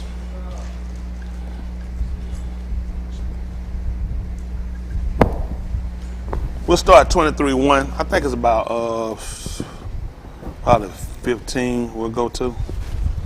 Let's see what he would talk. Uyakra. They're going to call it Leviticus. But the actual name is which is standing for and. Yakra. The Ya, the Y, yard, standing here meaning he. This is for he. Y'all got it? The Kra is for call. So now you look at and he called. Make sense? Whenever you see in the yard here being displayed, it's telling you who called. Somebody said, come in. Who? He said it. Oh. It was important to know who called, right? Right. So it makes sense for us. We need to know who was calling. That's right. When Adam, he heard he called Adam, didn't he? Who? Mm-hmm. He called. That's right. We know that y'all called. Who called him? He asked him, where art thou? And Adam told him, I hid myself. I was naked. He knew y'all calling. The problem we got with you, he's calling, you ain't answering. Which means you're not acute to distinctive sounds. You're not familiar with him. Yahushua tried to tell us in the 10th chapter of the book of Yehukanan, he said, my sheep know my voice, and I know them, and they follow me. He said, the voice of a stranger, they won't follow. Because that let you know they were familiar with their Raw, the one that taught them, the one that shepherded them, the one that led them, the one that defends them. So why wouldn't I recognize him when he's the one leading me? When he's the one defending me? When he's the one teaching me? I need to know that. And y'all called. He called. That's right.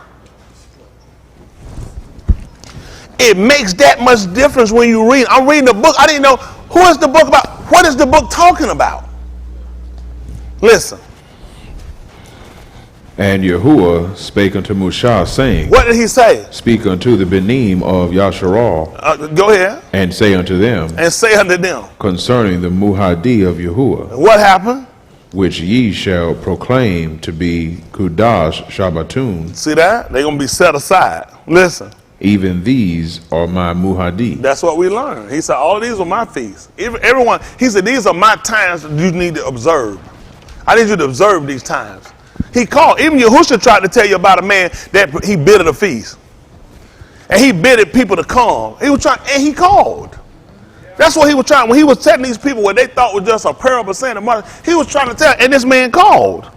He told you in Matthew that a man had a feast, and he began to bid his abadim, which is his servants. Right. And they all did what? They made light of it. They wouldn't attend. They wouldn't show up. He told you, and these are my muhadi. That's right.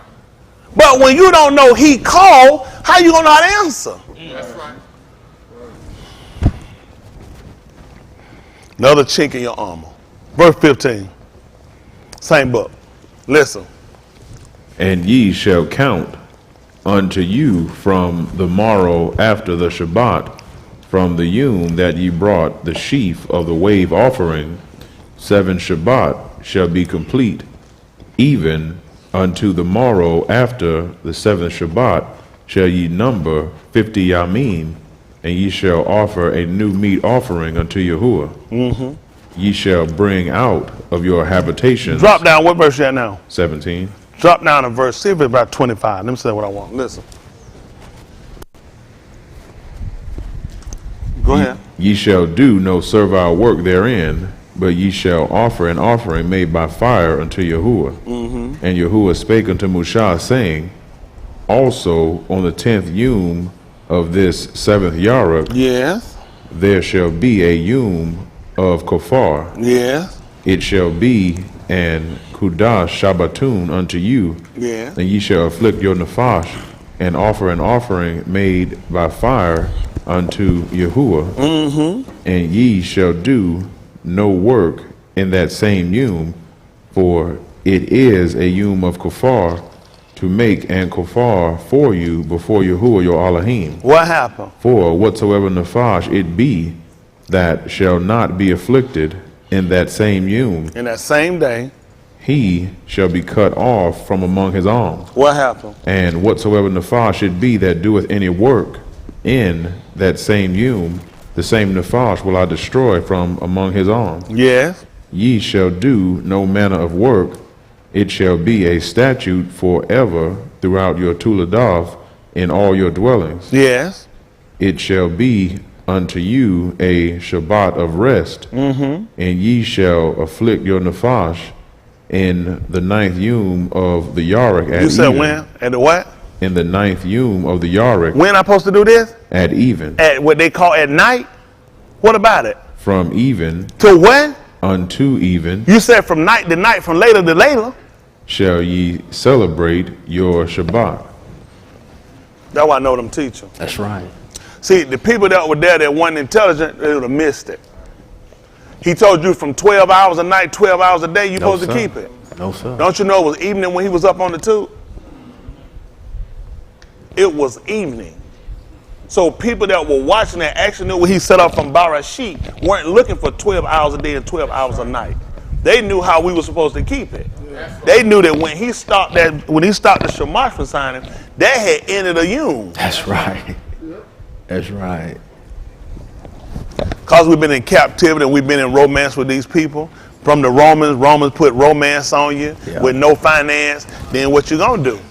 New thing. Ain't that right? You're gonna lack something. That's right. Now you got to come back, and like you said, the time you ought to be teacher, you got to need somebody to teach you again. That's the first principle. This is the plan of salvation, but it won't work if you don't understand what he's doing. That's how we can recognize.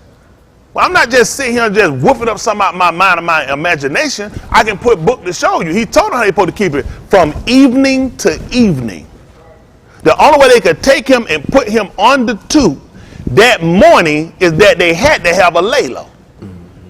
Once the shamash dropped again, that would ended it for them. They just didn't know it. And you know what he was able to cover to say he did?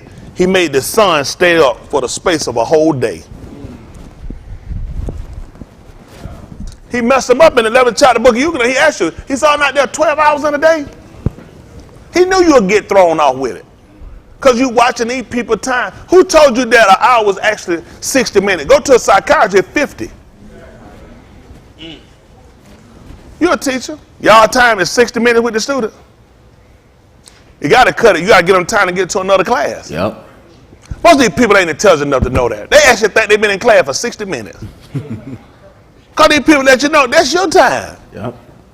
You've been induced with so much bad information. Most of y'all, how many of y'all thought y'all you'd be in class for 60 minutes?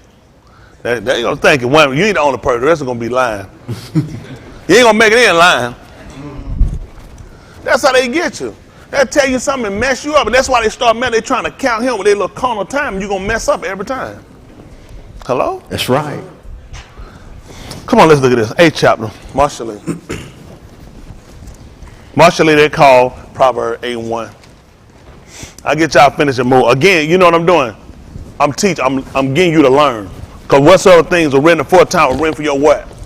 Then we learn how to form a treatise. The systematic arguments I'm giving you. You just learned that learning was a systematic system of beliefs. So I'm trying to give it to you so you can take on some knowledge and information. Right? Now he just asked you, who can find a virtuous woman for her price is what? Far above rubies. Far above rubies. Let's see how this work out. 8:1. Marshall, listen to the book. Doth not wisdom Syak? What is Syak for us? Cry out. So Yahushua was on the 2. What was he doing? That's wisdom. That was wisdom. Yes, listen sir. to the book.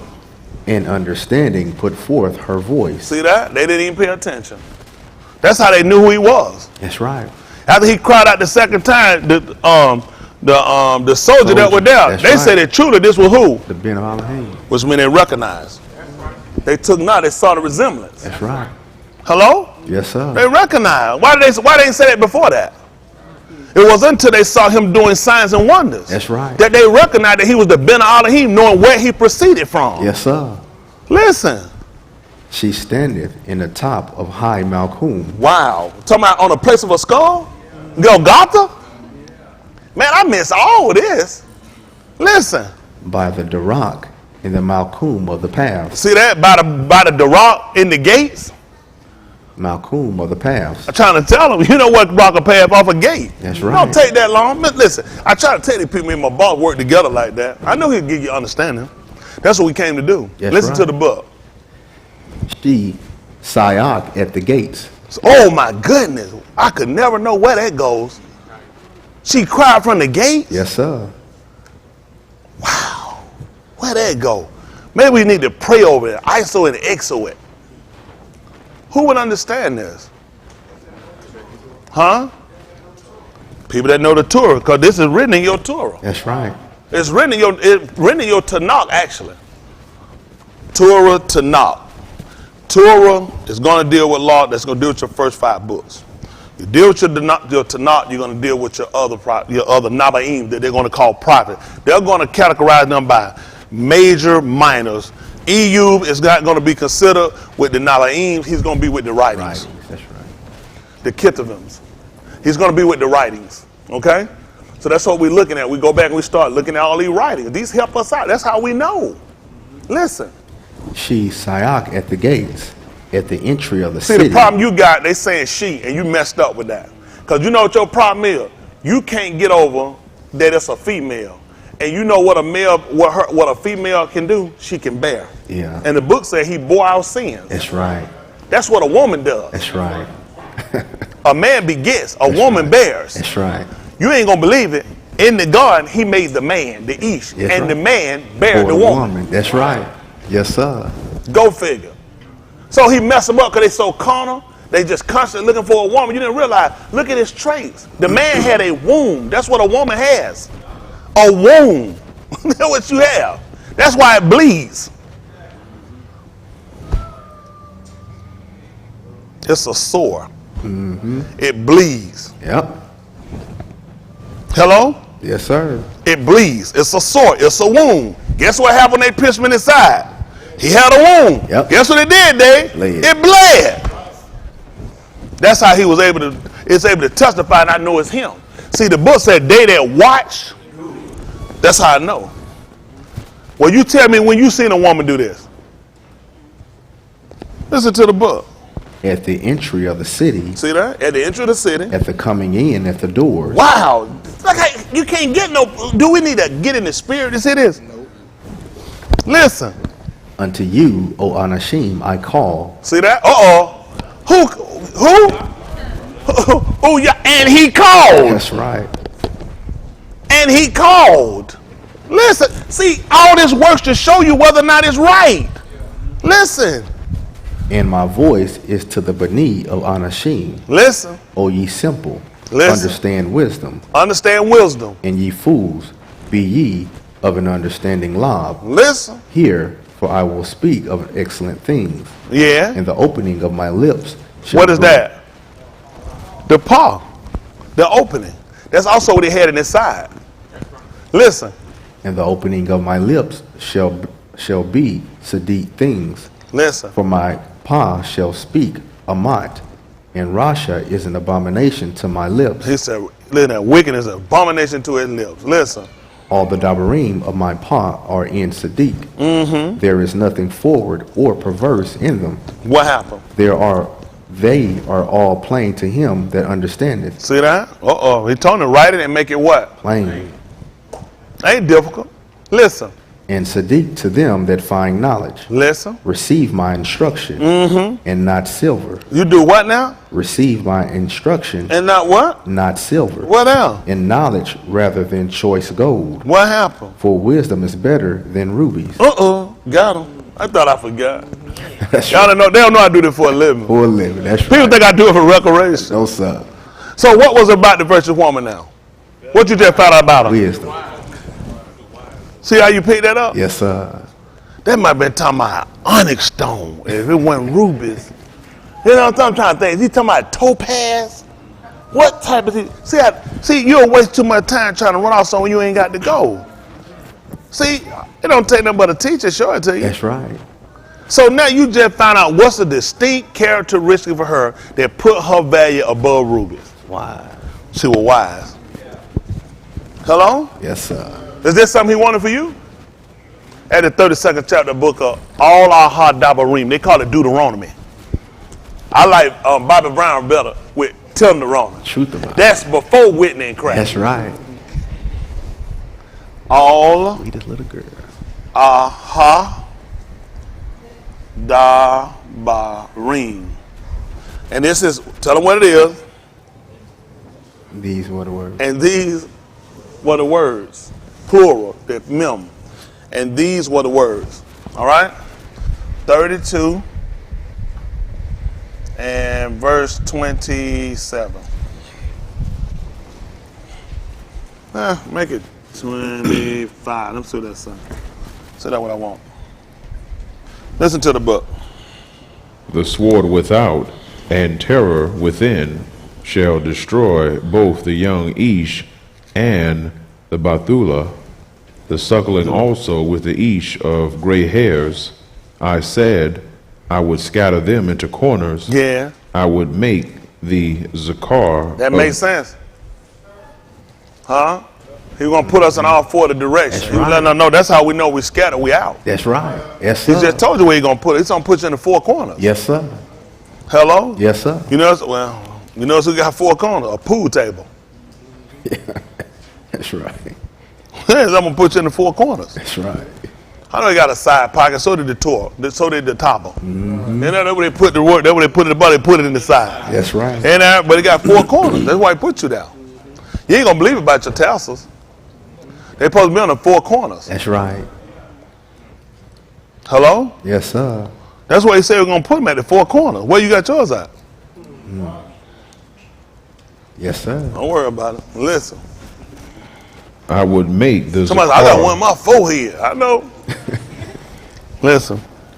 I would make the zakar of them to cease from among Anashim. Yeah. Were it not that I yara the wrath of the enemy, lest their adversaries should behave themselves strangely, and lest they should say, our hand is high, and Yahuwah have not done all this. See that? That already he been keeping us around.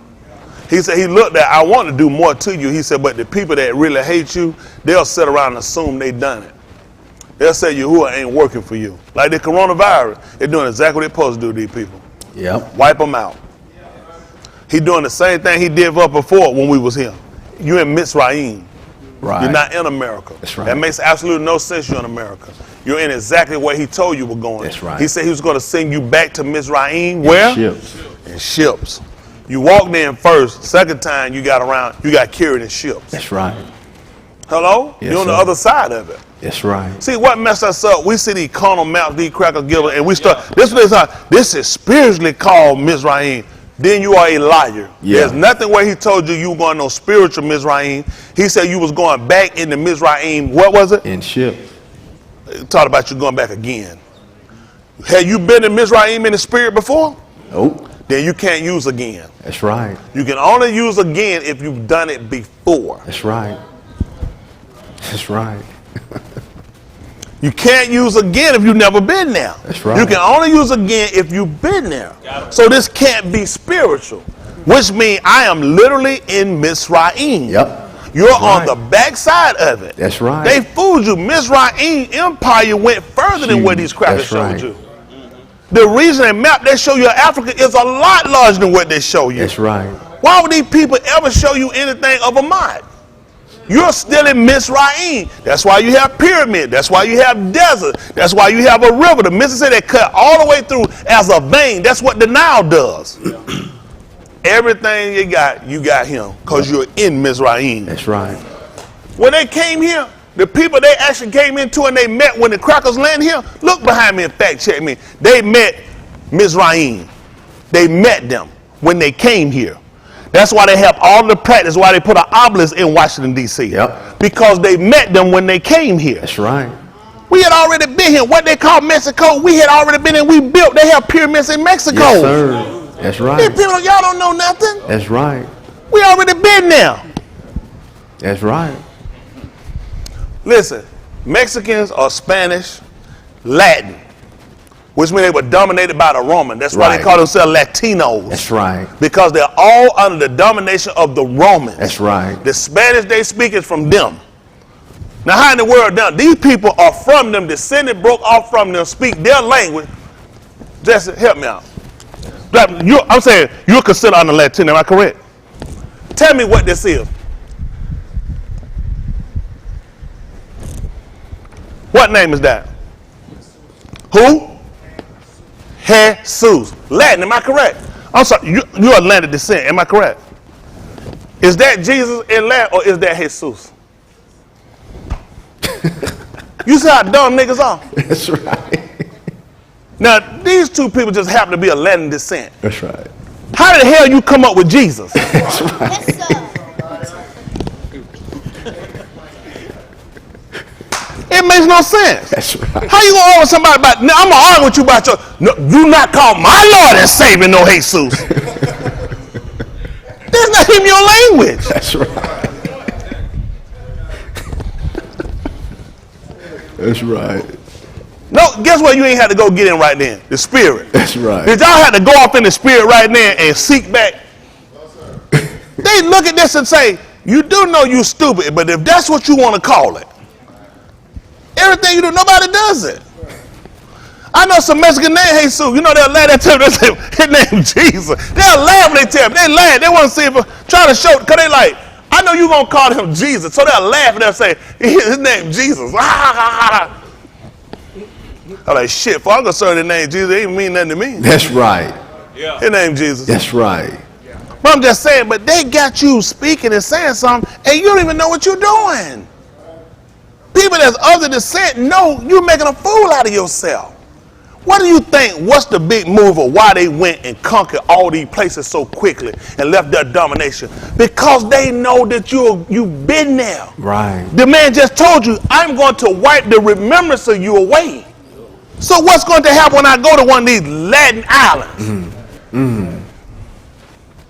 This is a Spanish-speaking island and always has been, because the memory of me been wiped away, Leon. So I don't even know that. Why would I be in Mexico? That's Mexicans. You were there. Yeah. You don't even know. You still there. Yes, sir. That's right. They never show you. You are still there. Today. That's right. That's right. Every time you hear Mexican, you hear about the Mexican cartels, warriors, the shootings and killing. You there. Our people left from Florida, what they call Florida, and ran off and went into Mexico to get away from slavery. Our people, they called him the Seminole. It meant rebellious children because we wouldn't stay.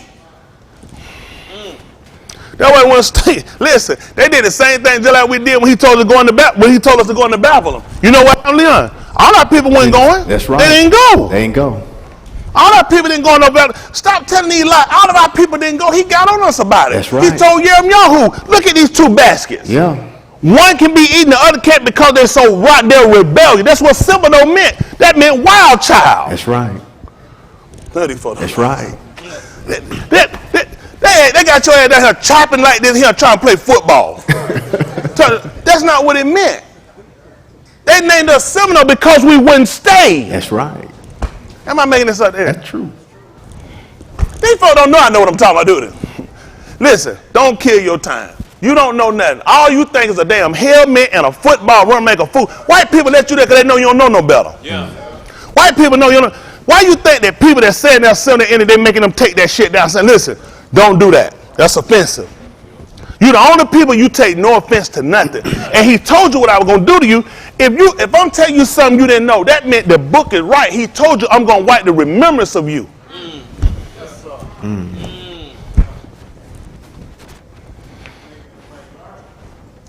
Everything these people done told, they mess you up. They got you calling other people Oriental, all this stuff. That refer to you. That's where you originally came from, Asia. That's why when that man said he saw your answer and called you Oriental, he looked at this is your region.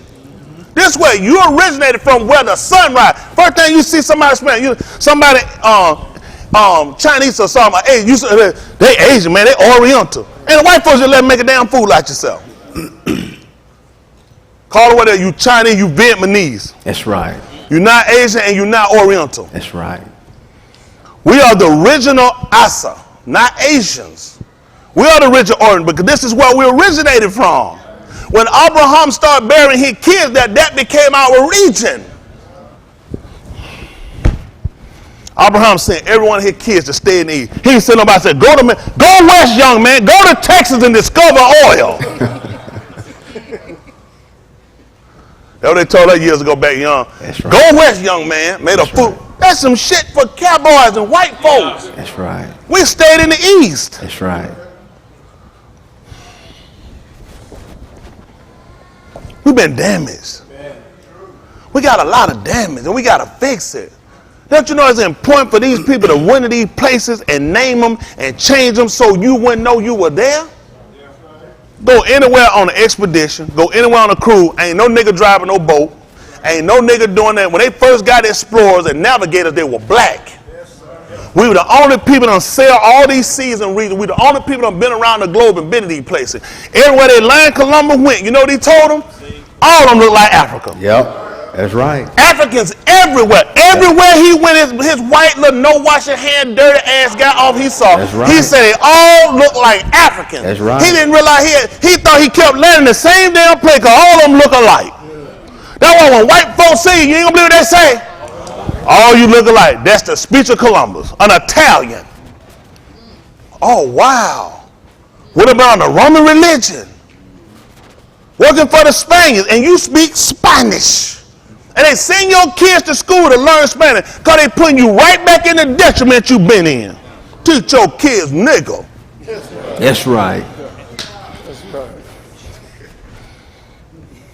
How many white folk go to school to learn to speak nigger? They ain't going to school to learn to speak white. That's right. That's right. What the hell I'm speaking Spanish for? I've been dominated long enough. We don't know, kids come back there all that, Piquito. What? What you say? You ain't that shit in here? That's right. You use some oxtails and collard green or something. Yes, sir. That's Right. All that stuff keeps showing you to dominate, but Yahuwah has saw fit to come back and use this captivity against these people that we're coming back now to learn and get us back to our original state. That's what he getting us back to our original. Now we questioning things. Years ago, when I'm talking about a church, they'd have burned me, they'd have nailed me to a cross talking like this. All I'm telling you, what you're reading, let's look at, make sure what I'm saying is lined up with what you're reading. Yeah. If I'm correct, then let me give you some information that makes it correct what I'm saying. Don't just take it because it's flying out of my mouth. This is your soul on the line. Why he said we were destroyed? Lack of knowledge. You didn't know where you come from. You don't know where you at. You don't think that lack of knowledge? You have no memory of why you got here. You don't think that's lack of knowledge? What you think gonna happen now? You're going to be destroyed. So it was important for him to come and teach us that whatsoever things are written aforetime, written for our what? Learning. Systematic arguments, systematic beliefs. To keep us from doing what? Dead on the head. That's why you need to learn, so they don't kill you. You need to learn so you don't keep getting your numbers wiped away. You need to learn so you don't keep getting moved in these desert areas making a fool out of it. That's why you need to come, you need to learn, and you need to be taught of him. Because there's too little you don't, it's too much you don't know, and too little you do know, and it ain't enough to fight off ignorance. He just told you what's more bad than these things we've been seeking out these people. Wisdom. That's what we've been seeking after. This intelligence gonna beat them out every time. What gold they using to fight coronavirus? What diamonds? What rubies? You know what they're gonna take? Wisdom. Right. Didn't I warn y'all and tell y'all what to do? Yes, sir. That wisdom. That's right. All that money, folks signed our bill, $8.3 billion, $400 million. Shit ain't stopping nothing. You ain't even got a treatment. Nope. How is money, how is money fighting a disease? Tell me how money gonna kill a disease. That's white folk rhetoric. Yep. That's how you make a fool like that is killing poor people. Rich people gonna die. Yep. Mr. Yahuwah is coming back to do just like he did before we was in Mizraim. He's going to plague these people. Yes, sir. He's going to take out their top commanders, everybody they got. No, how you going to shoot a disease? How you going to bomb a disease? He do it. They're going to wind up killing the people. Yes, sir. Y'all will see it. Y'all will come back and y'all will see what I'm telling you. Eventually, they're going to kill the people. The shit airborne. You think they crazy? They're not keeping that ship out in the water for no reason. They won't let it touch port because they already know and they don't want you to panic. The shit is airborne. Do you understand how dangerous it is if the ship comes into the port that it can still drift in on the people? Go and see if that shit's in that port or if it's out in the water. It's in the water. See, can they see land from where they at?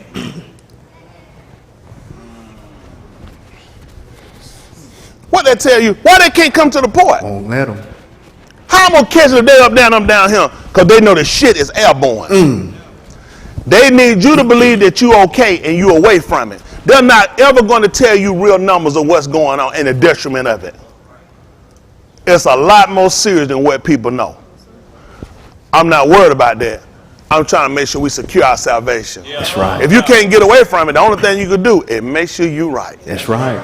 That's right. Hello? Yes, sir. That's tight. Come on, finish this up. I'll show y'all something. Listen. For they are a gooey, void of counsel, neither is there any understanding in them. He just said it was a goyim. Y'all hear that? A goyim. That's a nation. Any other nation or the nation. Now, the nation he talking about, what nation he talking about? Us. Y'all do. He got to be talking about the descendants of Abraham. He talking about if they're goyim. Remember, goyim can also refer to Yasharal. We know it's talking about Yasharal because it don't make sense to talk to other nations. That's right. He's talking about us particularly. That's right. That we are a nation that's void of what? Counsel. See that? A recommendation. That's the point of getting you somebody to get. Counsel is a recommendation for.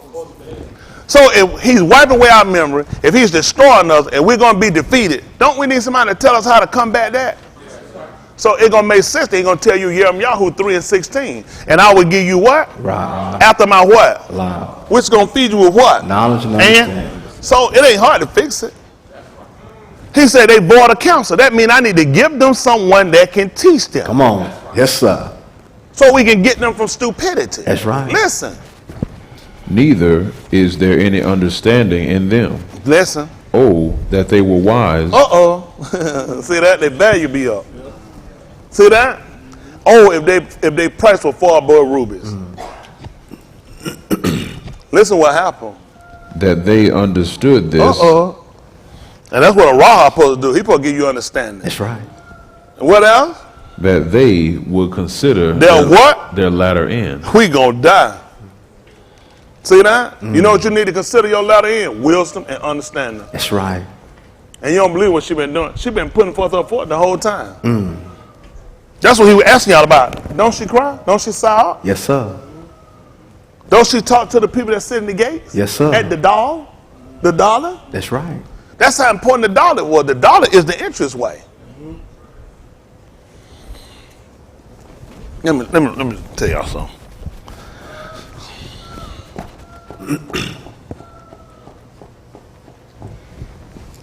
We could do it. We could do it. You're sitting from where he just told her, you sitting at, let's call it deaf doors.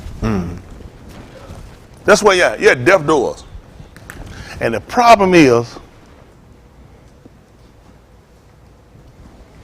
you need something to work for you. See, what we had, see if that's 42. Y'all give me just a minute. We Yes, kind of work this in. We'll just, let me and my plug try to work this in. He got it. I just got to avail myself for it. Let's work this thing out. 42 right quick and 20. See that bar sheet? 42.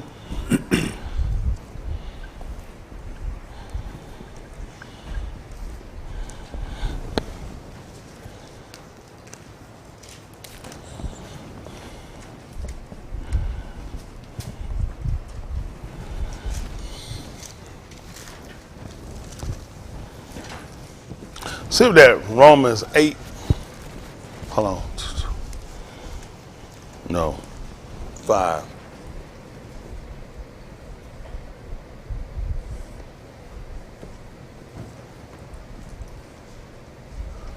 Let's see what I want. We got to work this out. Y'all give me a minute. We'll work it out though. How about that? When I finish it up, we'll see if it makes sense. Me and my boss. Hello? My boss so good that tomorrow you'll be working in Alaska. So dress warm. Dress warm.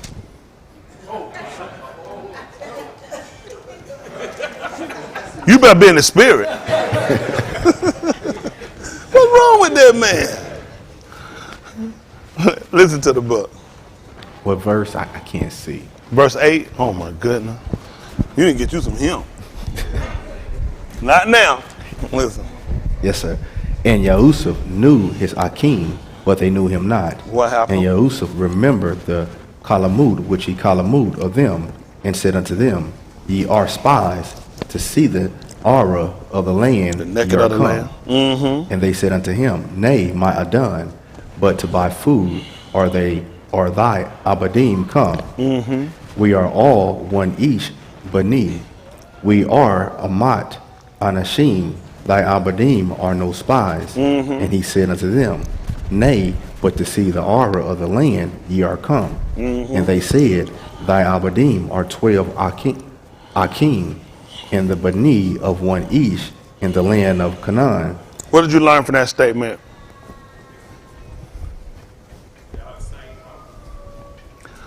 Y'all heard what he just told y'all?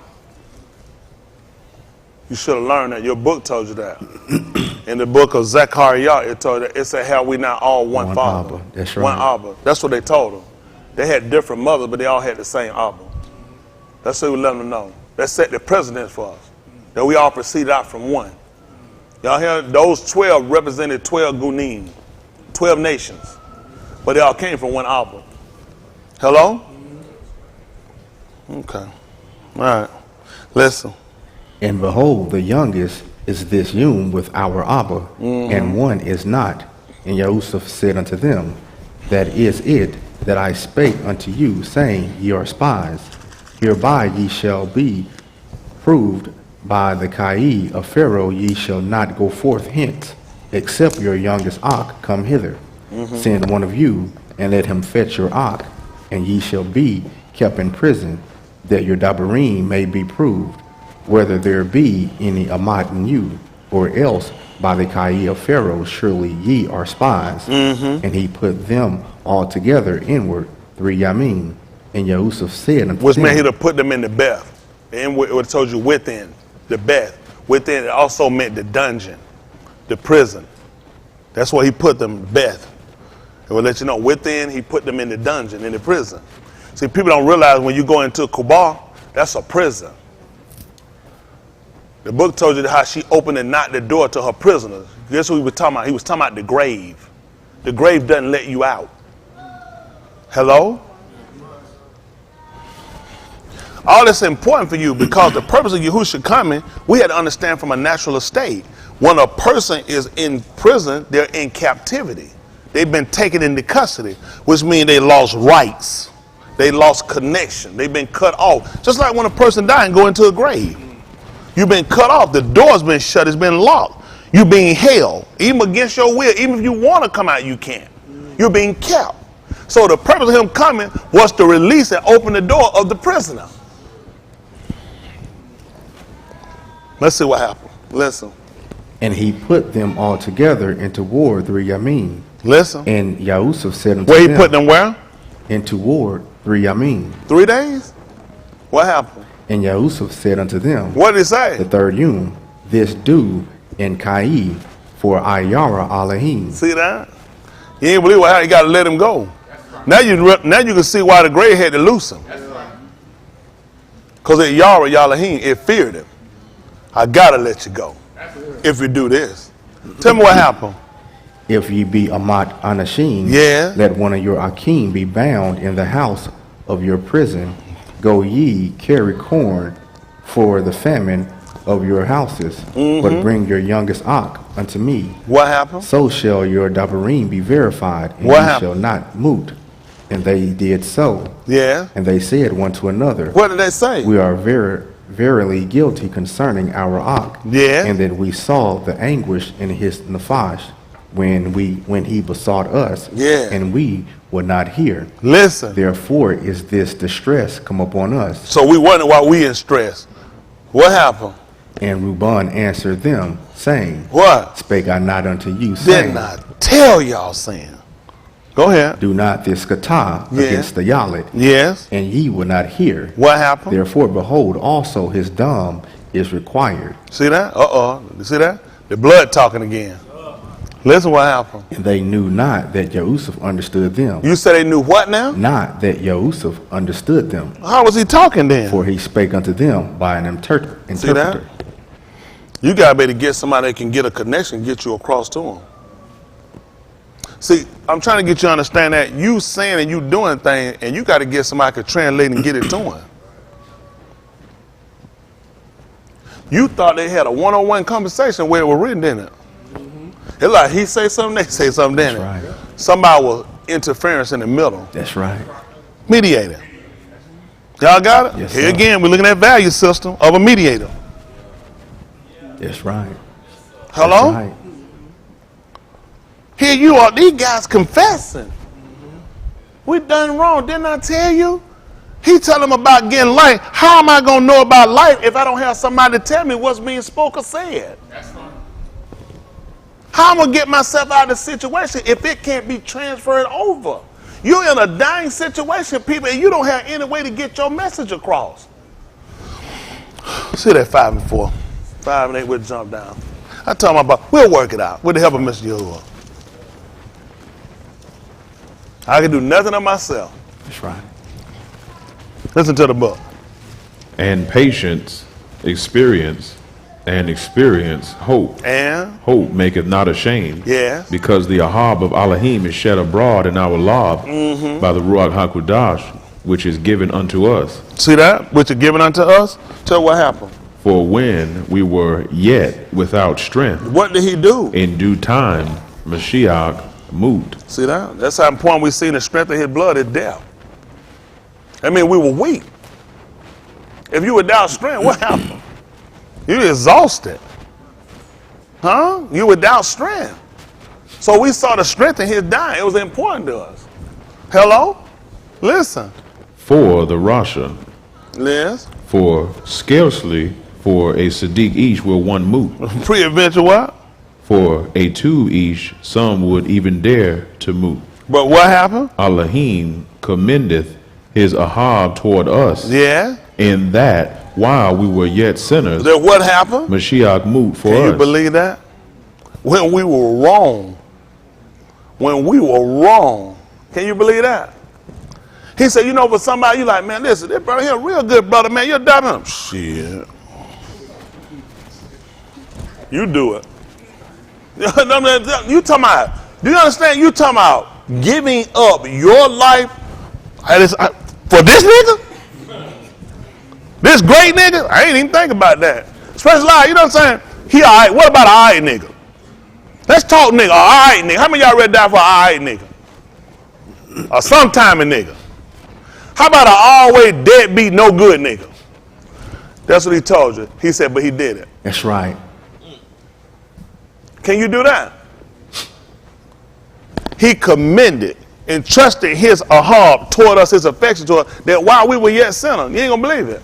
No. We ain't seen that before. Barashit. They call it Genesis, chapter 1. Look at chapter 2.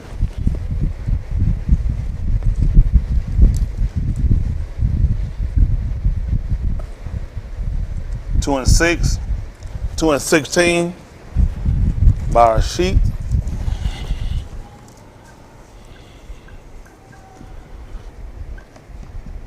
Three and 1. Let me work this out right quick.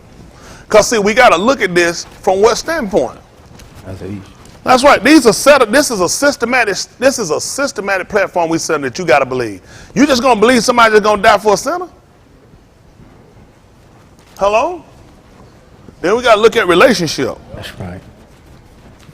It's got to be a relationship. It's got to be. Am I to just think that he's just going around just dying? It's got to be a relationship. That's right. Let's see what the book say. Listen to the book. I like that. I like the book to talk. That's right. Barashit, chapter 2 at verse 6. They call it Genesis. In the beginning. Listen. But there went up a mist from the Arats and watered the whole Panim of the Adumah. Yeah. And Yahuwah Alahym formed each of the dust of the Adumah. That's right, the Adumah. That's important for you because his name was Adam. That ain't important? Yes, sir. His name was Adam, which means he was named from the place he came from. Yahushua was named from where he came from the Abba. Hello? It ain't ground. He wasn't Adam from the ground. He was Adam from the Adumah. He was Yahushua from Yahuwah. Yes, right. He was named from where he came from. Yes, sir. Hello? You don't call Mexican Venezuelans. You call them Mexican, they're from Mexico. That's right. Right? That's where they come from, right? That's right. Hello? Wouldn't it make sense for Adam to be named from where he came from? Yes, sir. It makes sense for you to be named where you came from, too. All right, come on, finish this up. They're getting scared. Listen. And breathed into his nostrils the breath of Caid, And what did he do? and each became a Caid Nafash. Pay attention to that. He became a living soul. That's what he became, a living soul at 2 and 16. And Yahuwah Alahym Amar the Ish, saying, What did he tell him? of every ox of the gun What you can do? thou mayest freely eat, Tell him what happened. but of the ox of the knowledge of Tub and Rasha What happened? thou shalt not eat of it. Tell him what happened, For in son. the yum that thou eatest thereof, What's going to happen? thou shalt surely moot. What you got to have to die? Got to have life. Got to have life to die. At 3 and 1, same book. Listen to the book. Now the Nakash was more subtle than any beast That's of what the it's field, called, a nakash, not a snake. Listen. which Yahuwah Alahym had made. And what did he do? And he said unto the Ashah, What happened? Yea, hath Alahym said, ye shall not eat of every ox of the gun. What happened? And the Ashah said unto the Nakash, What did she say to we him? may eat of the pari of the ox of the gun. And these stupid people sitting around here can't believe animal can talk. So he spake to her by an interpreter. Animals can talk. That's right. They can't. The hell you doing a parakeet telling it what they want to crack them. That's right. That's right. They could talk. That's why she had a conversation with the snake. That's right. Animals can understand too. What the hell you get a dog for and tell it to lay down for? Roll over and die. Right. Do you speak dog? Nope. You speak dog. That means the dog can understand. That's right. That's I don't know why these people make it more difficult than what it is. That's right. They got to get a damn movie, Dr. Doolittle, to teach them that. Tell your kid to quit playing, that shit real. That's right. Animal can't understand. You can train an animal to do anything. Anything. Train an animal to tell you speak elephant, they can train an elephant to stand up in English. With a rod in English. Nobody ever speak elephant. Nope. Listen. But of the pari of the ox, which midst of the gun, Alahym hath said, you should not eat of You see why he said where the tree was? Missed. Value point. It's in the middle. It's all going to come back to the same thing. Listen. Neither shall ye touch it, Lest ye moot. See that? Lest you die. See what happened? And the Nakash said unto the Ashah, What happened? ye shall not surely moot. What For happened? Alahym doth know that in the yum ye eat thereof, What happened? then your eyes shall be opened. And Ye shall be as Alahym, doing what? knowing Tub and Rasha. Tell them what happened. And when the Ashah saw that the ox was tube for food, Who saw this? the Ashah, The woman. yes sir, What happened? saw that the ox was tube for food, And what happened? that it was pleasant to the eyes, And wanted to do what? to be desired to make one wise. What did they do? She took of the pari. They did thereof. what now? She took, She, her, singular. yes sir, And did what? took of the pari thereof, And what? did eat, And what happened? and gave also to her husband with her, And what happened? and he did eat. So is it safe to say that while she was a sinner, he died? Yes sir, All sin is a transgression of the Torah. that's right. So he just told you, you know, for a righteous man, one won't do it. Pre-adventure for a good one. Right. He said, you ain't going to believe it. We were sinners and he Sinners. did it. The only That's way I right. understand that is that Adam actually sat here and gave his life for a sinner. How some understand that? Get in the spirit? Go in the spirit world. How many of y'all got to get in the spirit to understand when he died? When did Yahuwah tell him he was going to die? The day he ate it. Who had told you ate it first? Ashah. Let's see what his compliment was. Listen to the book.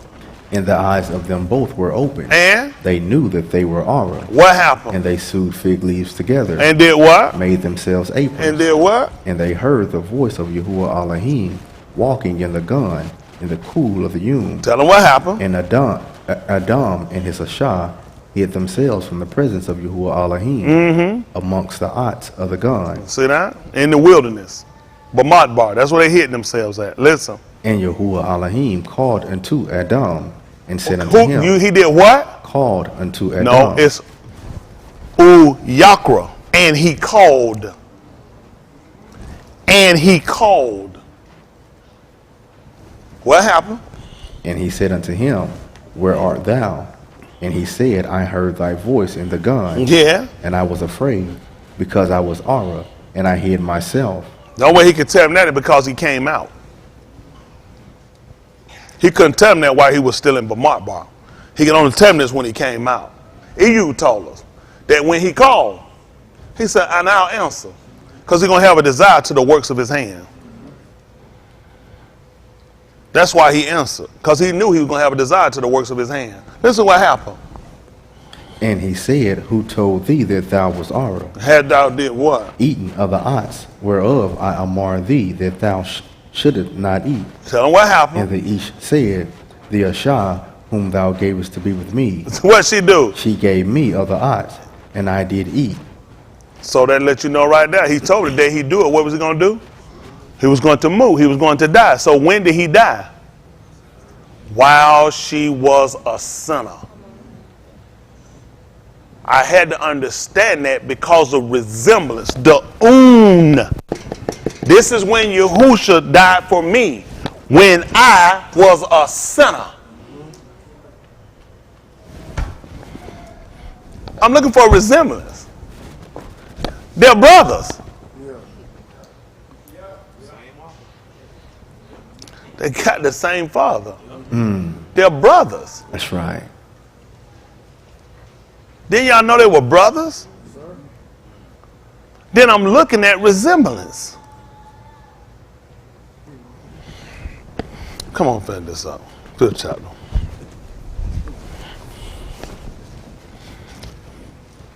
What verse we at? Verse 8, verse 9? Verse 9. Verse 9. 5 and 9 Romans. Y'all give me a little time to try to get out of the way. Listen to the book.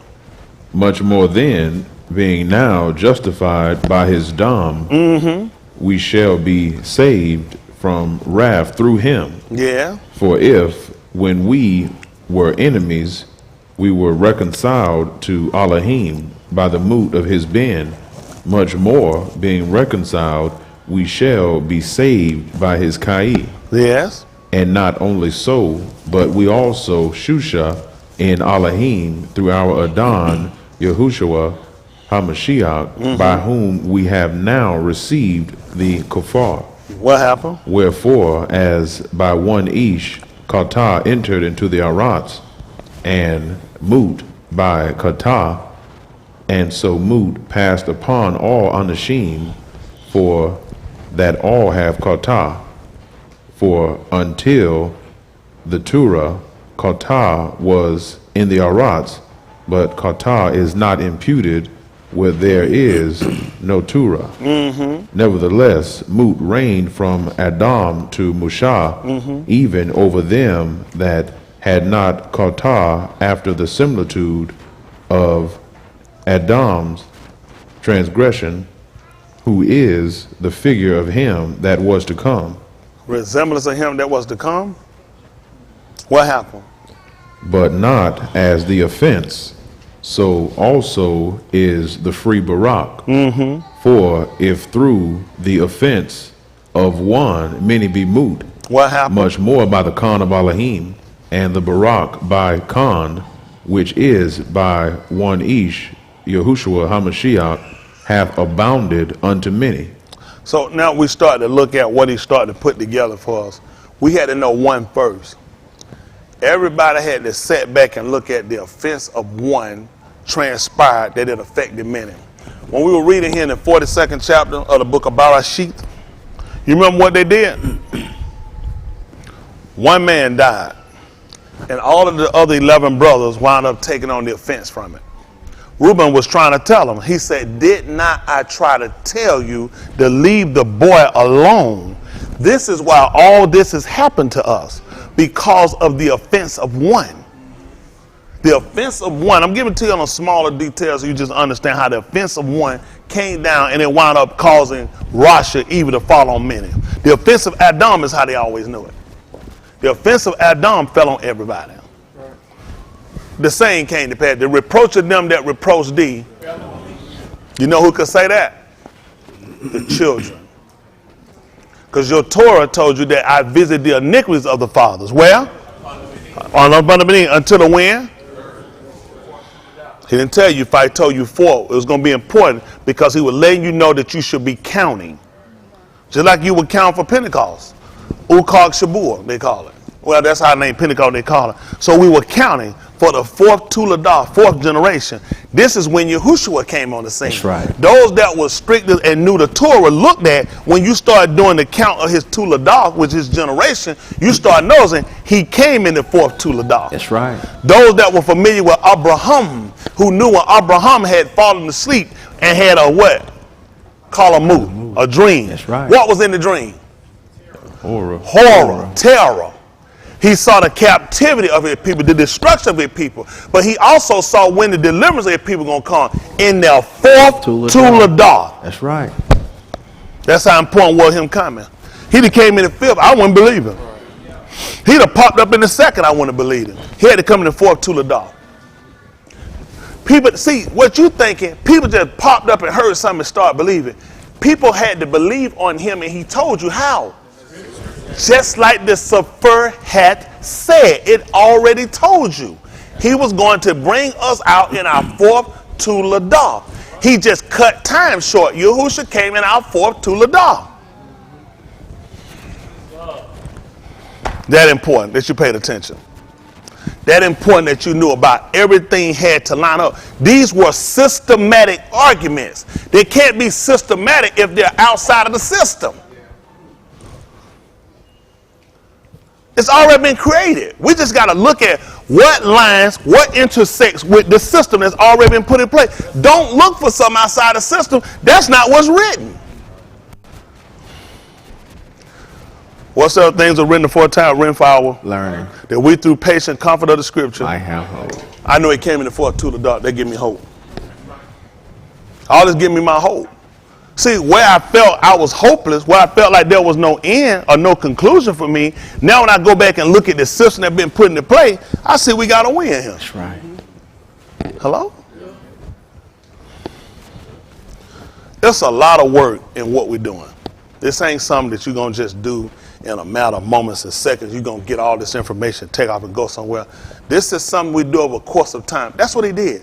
You understand all these people, the hundreds of years, 1,000 years, the captivities of 47 years, the captivity of 15 years, captivity of 18 years, captivity of 70 years, all these different reigns and rule all came up just so you will understand what he did in a course of 33 years.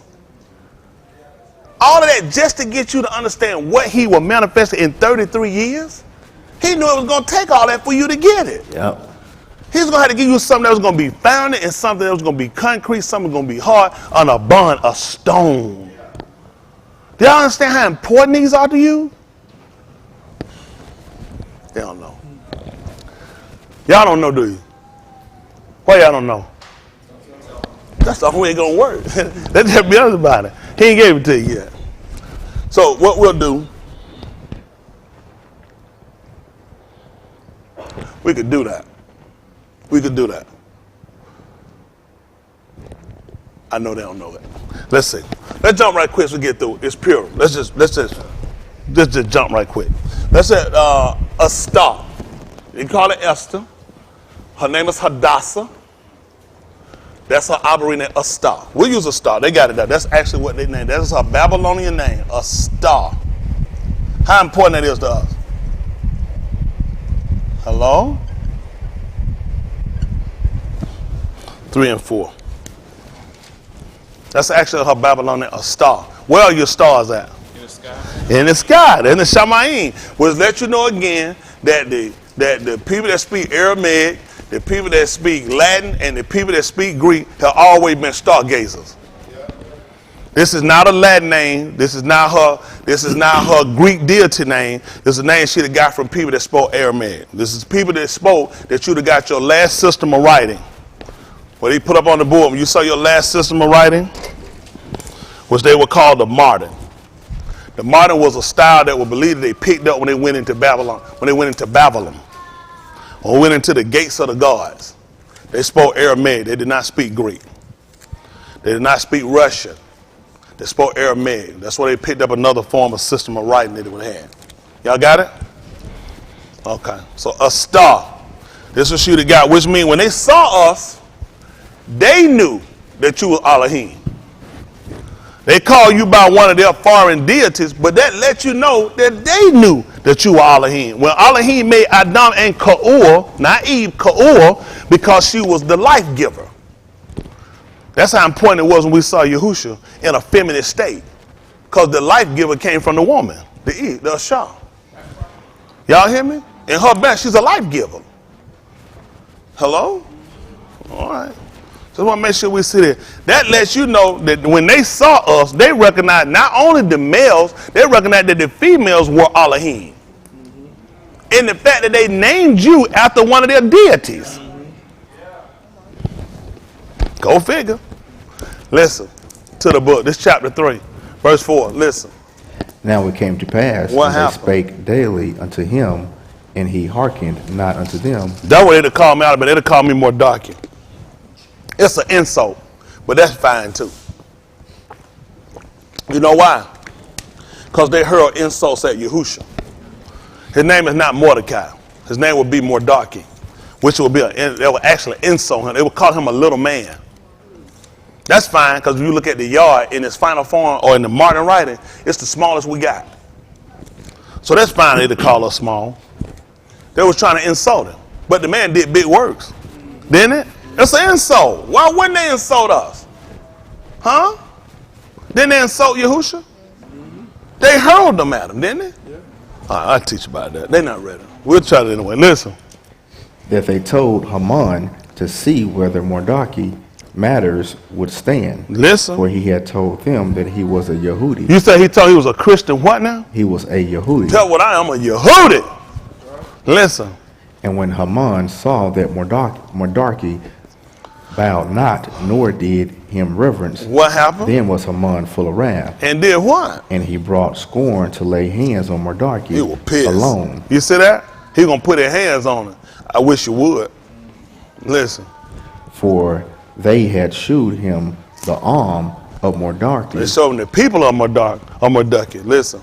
Wherefore Haman sought to destroy all the Chaldeans that were throughout the whole Malkuth, Listen. and Ahasuerus even the arm of Mordecai. In the first Yarik, that is, the Yarik Abib, in the 12th year. So that Abib, I think that would be their that'd be Arabic, another name for us. We wouldn't call that. But we call it in the Abib with what we recognize as ours is no, it wouldn't be first fruit. But their first month, they called it Nisan, which would be another word they would have had, which is not our language. They call our first Abib would just be green ears. That's all they just tell us, green ears. I'll teach you about that too. I'll teach you. I'll teach you about the hand of Alahym. Listen. In the 12th year of the Malach Ahasuerus, they cast Pur, that is, the lot, before Haman, from Yum to Yum, and from Yarik to the 12th Yarik, that is, the Yarik Adar. Yeah. And Haman said unto the Malach Ahasuerus, What did he say? there is a certain They've been arm talking about us. There's a certain arm. Tell us about it. scattered abroad. See that? You hear that?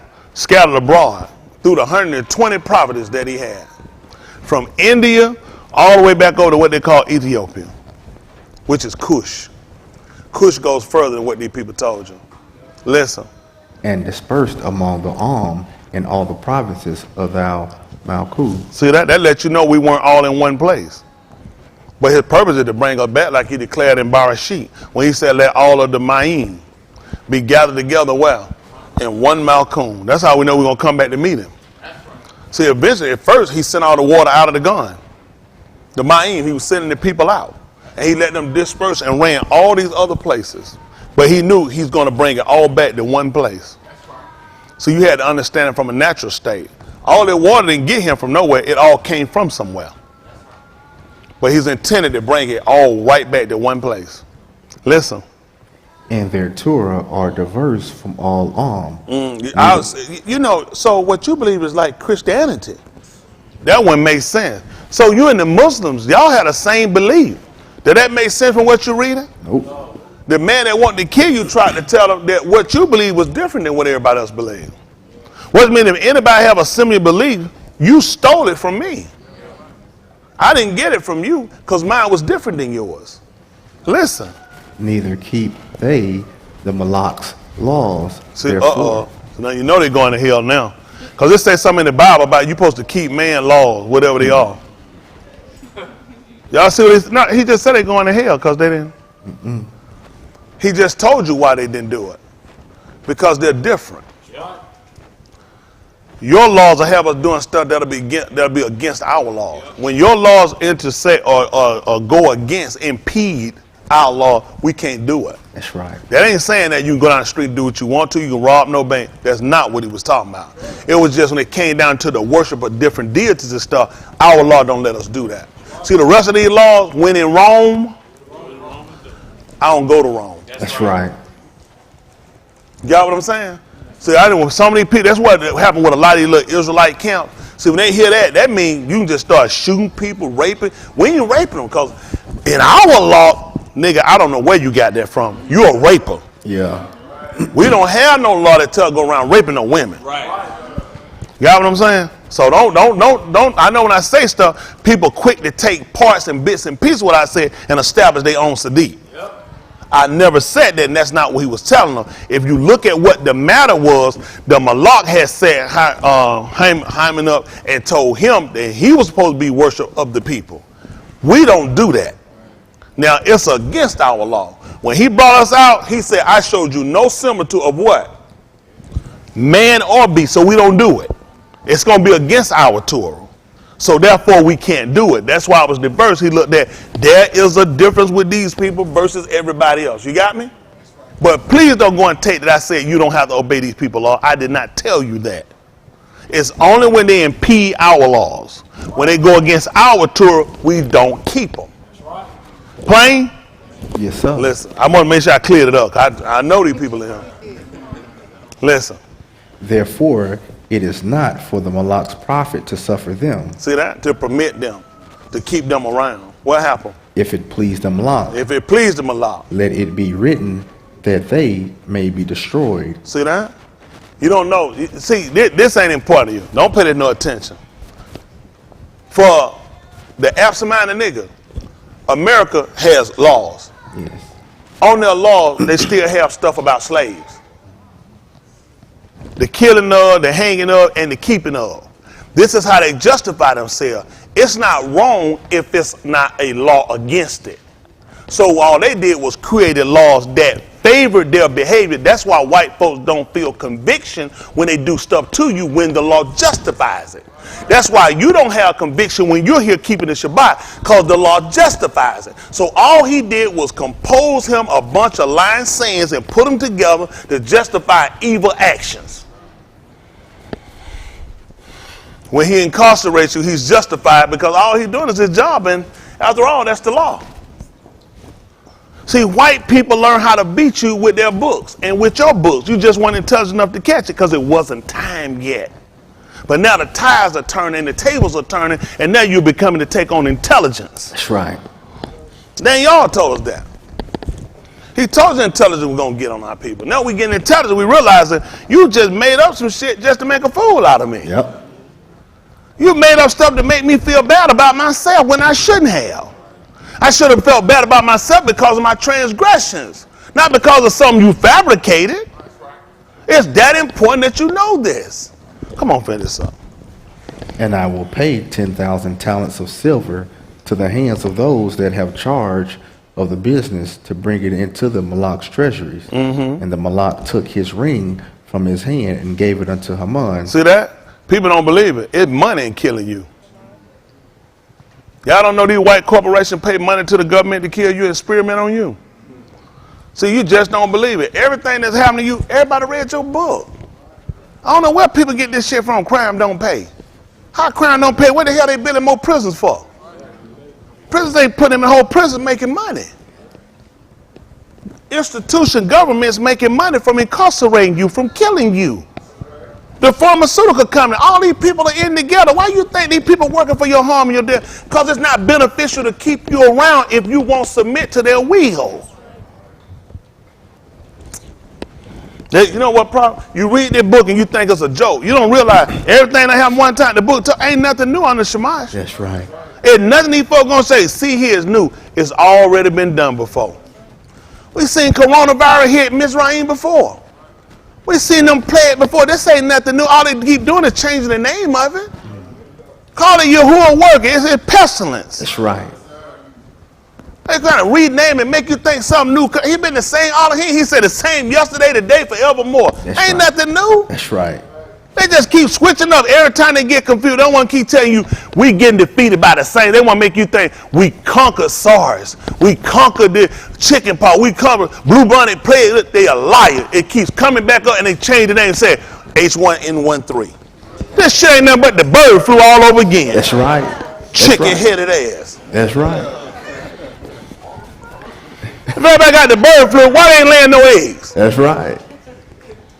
Nigga ought to be able to fly at least. That's right. Man, why you got the bird flu, you can't lay eggs and you can't fly? Where your feathers? Anything they got, they keep changing that. It's the same shit. Start letting folks make a fool out of it. That's right. Come on, finish this up. And the Malak took his ring from his hand and gave it unto Haman, the ben of Hammedatha, the Agagite, the Yahuwah's enemy. That's the ER on it. Ain't nothing but a dirty nigger will sit around and want to kill her. That's right. Listen. And the Malak said unto Haman, the silver is given to thee, the arm also, to do with them as it seemeth to thee. See that? All you need is the authorization of somebody in authority Yep. to justify your work. That's why these folk declaring everybody else. Why you think you don't ever see no big move of taking these people down? You ain't got no terrorists been in existence longer than the Klan. That's right. The skinhead, the Aryan Nation, now the white gold faces. Yeah.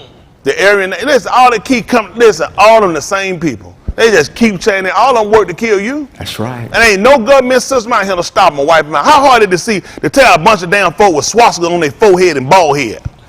Long hair with cigarette roll up in their damn sleeve on motorcycle. How hard is it to catch them? With their sister on the back. That's right. It ain't hard to catch these people. They don't want to catch them. That's right. I'm a state patrol rider. I say all these damn motorcycles, all their hair right here, and they got their name on their chest. Hell's Angel. All their name, the Mongoloids. I don't know who the hell they are. The same club they hang free, the same drug. How you moving all their damn drug on a motorcycle? That's right. That's right. They don't want to catch them. Nope. They'll waste their time. It's more money in catching and killing you. Yep. You just don't want to admit it, because you admit it, now you're responsible. You're responsible now for your actions and what happened to you. I put a gun in your hand, I license you to send you out, and I tell you, you're responsible for your own welfare. Shit, you go turn the gun in and give it back to him and say, man, take care of me. You don't want to be responsible. You think if you got responsible, it'd be too much responsibility on you and you will die. You die now with no responsibility. That's right. I'm trying to empower you to learn to take care of yourself and set up preservation for yourself so you can preserve a name for yourself, reserve a place for yourself. That's the only way you should be coming. If you coming here to hear me to go back to work and stay in slavery and detriment, then shit, you came to the wrong place. That ain't my teaching. I'm trying to liberate the people. It won't even go in what he's talking about. That's right. My whole teaching about liberation. That's right. Preservation. Reconciliation. Yes, sir. Mr. Yahuwah. Yes, sir. They're trying to reconcile now with these people. They ain't trying to reconcile with me. And I feel the same way with them. We ain't got shit to talk about. That's right. Listen to the book. I'm going to get y'all finished up. Listen. Then were the Malak's scribes called on the 13th Yom of the first Yari, and there was written according to all that Haman had amar unto the Malak's lieutenants, and to the governors that were over every province, and to the Sharim of every of every province, according to the writing thereof, and to every after their language. And the Shem of Malak Ahasuerus was it written, and sealed with the Malak's ring. And the letters were sent by post into all the Malak's provinces to destroy, to kill, and to cause to perish all Yahudim. And you think this changed? This is old. This back then. You know what's scary? You reading some shit going on now. Yep. Go and see where your people safe at. You reading a book, 1611 transgender book, that's telling you about shit that happened back then that's still going on now, that never stopped. Now, can you tell me when did it stop? It never stopped. That's the problem we got. When did it stop? You don't want to know. You don't want to be responsible, do you? You don't want to admit that they got stuff on the book. They got dumb niggas sitting around saying and convince them, don't even worry about that. We ain't got to worry. But nobody going to do that to you now. White people are justified as long as it's written. That's how they get rid of the guilt. And once a law comes against it, then white people are convicted. They don't want to be convicted. They'll go against. So they make laws to favor them that when they do wrong, they still right. That's why white people get up when their granddad a raper, robber, grandmama, child molester, whatever it is, they still going to help them.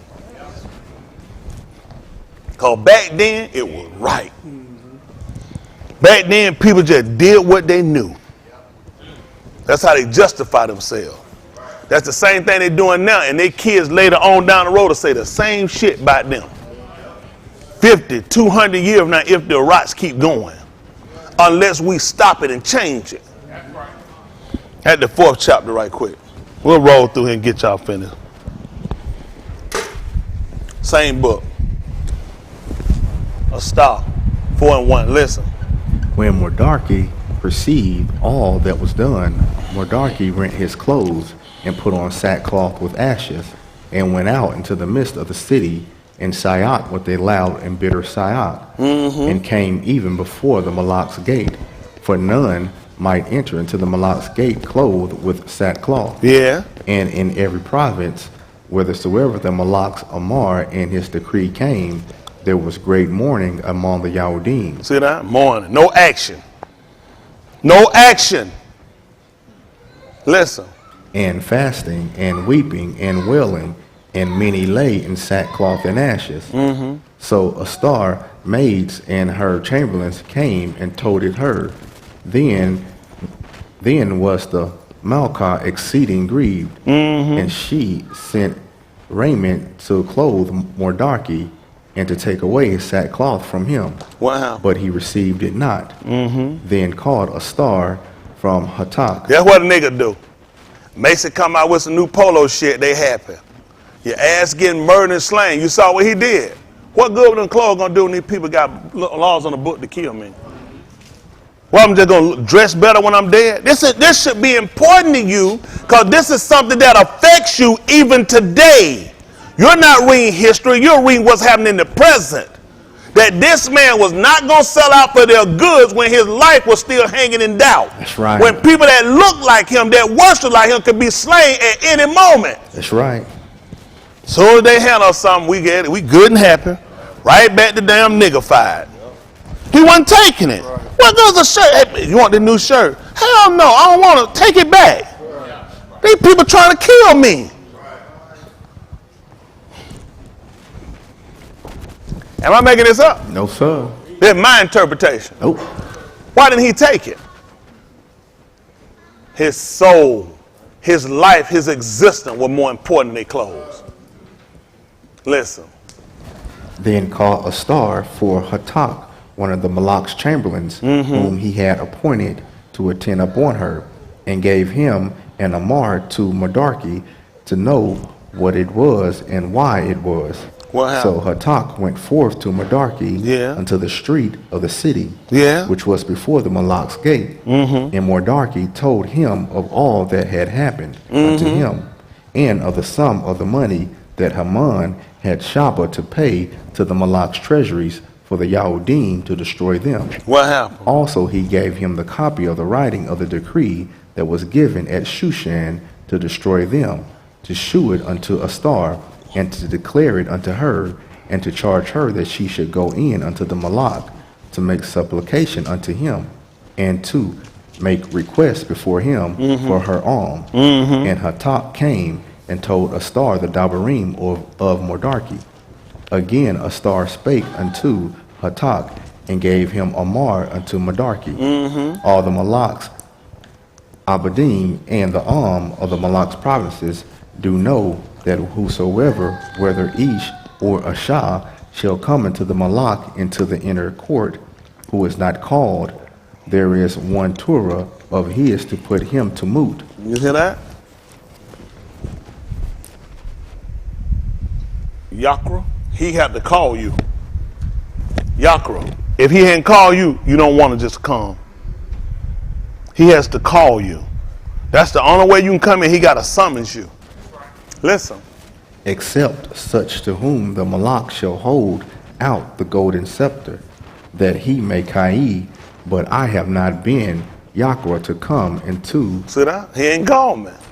What happened? The Malak, these 30 Yamin, and they told to Mordecai Astar's Dabarim. Then Mordecai Amar to answer Astar, think not with thyself that thou shalt escape in the Malak's house. See that? More than all. That's them the house niggas. He would let her know that house nigga shit ain't gonna work. That's right. We try to tell people that feel like they escape and got above it. That's the same practice. Yep. They feel like once they get in the house, they excluded from us, them and their family. He said, you not done. You ain't going nowhere. Once they kill us, your ass gonna be back out here. Yes, sir. Listen. For if thou altogether holdest thy shalom, sit back and don't say nothing. Just go along for the ride. Look out for your damn self. What happened? Then shall their enlargement and deliverance arise to the Yahudim from another Malchum. Ain't that gonna stop him? Yahuwah let her know, listen, whatever you want to do, we coming up anyway. That's right. He said, we going to come up anyway. That's right. What else happened? But thou and thy Abba's house See that? But you and your Abba house. shall be destroyed. That's why he had to be concerned about coming to get us. Because he had to look at, he was supposed to sit on the throne of Dawood. Now, if Yahusha didn't come and beg for us and get us leeway to try to get us escaping, then we're going to be tight on him and Dawood's house. So that was the reason why he had to get him a connection, a relationship with us. He had to have something on the line to where he would want to go in and petition for us. He would want to fight for us. Right? Yes, sir. He was at a seat of Dawood. They came up from Yehuda, and that was our house. That was our Matar, our tribe, our Mishpachah. There was a reason for him to go. If he had sat there and not done it, then Yehuda said, I was going to deliver y'all from somewhere else. That's right. But him and Dawood's house were coming down. That's right. Why you think he told you this story? You thought it was about them or it was about you? What was key about what happened? He couldn't get to Hadassah. Right. So the Ruach had to make intercession. Right. That's what Matat was doing. He was going and translating what Hadassah was saying. That's right. And picking up what Mudarki was saying and taking it back to her, and he was getting her moved to where she would go and she'll defend and fight for us. That's right. That's what the Ruach do. It makes intercession. Could he go and tell a star that himself? No, sir. Then he needed somebody that could be a malak, a malaki. That's right. That's what the Ruach is, a messenger. That's right. That can go and translate over exactly what he said at the first didn't move it, did it? Nope. But when he got into deep conversation, you see that appealed to her to make her go now. Hello? Yes, sir. Do y'all want to know? Because these are things you need to sit back and consider. Why are these actions happening? So you can understand what actually happens from the Ruach perspective. You need to see it from a natural perspective. He could not get in the gate. That's what you're trying to do. He needed a malaki, a messenger, that could translate and transfer over the information for him. Right. That's what Talk did for him.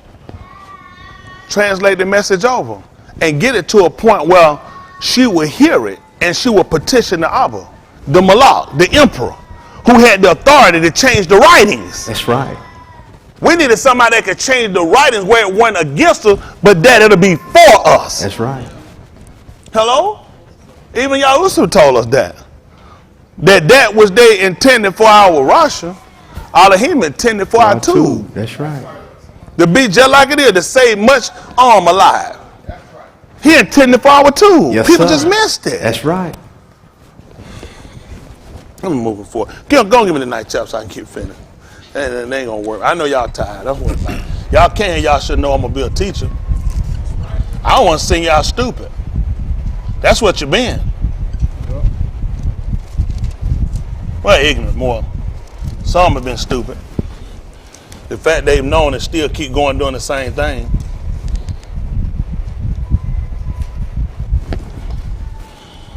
Listen to the book.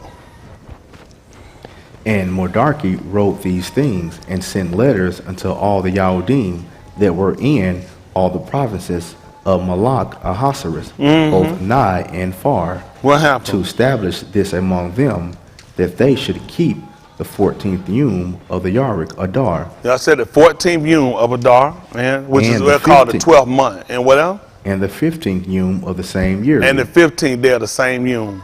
That's the 14th and the 15th day of the 12th month. These crackers gave you December the 24th and 25th. The 14th and the 15th day. They made it the 24th and the 25th day in the 12th month. December. Adar is our 12th Yarik. That's right. And we do it on the 14th and 15th. White folk took your stuff, came back and shoved it in your face and told you it was Christmas. It's Purim, where we give gifts to one another. Listen. As the Yamim wherein the Yahudim rested from their enemies, and the Yarik which was turned unto them from sorrow See to that? It joy. would turn from them from what now? Sorrow to Unto joy. what? To who? Joy. Joy. Shusha. Listen. And from mourning into a tube Yom. See that? From morning to a good day. Yes, sir. Listen. That they should make them Yamim of Muhadi and Shusha, and of sending portions one to another, and Baraka to the poor. What happened? And the Yahudim undertook to do as they had begun, and as Mordarchi had written unto them. What happened? Because Haman, the bin of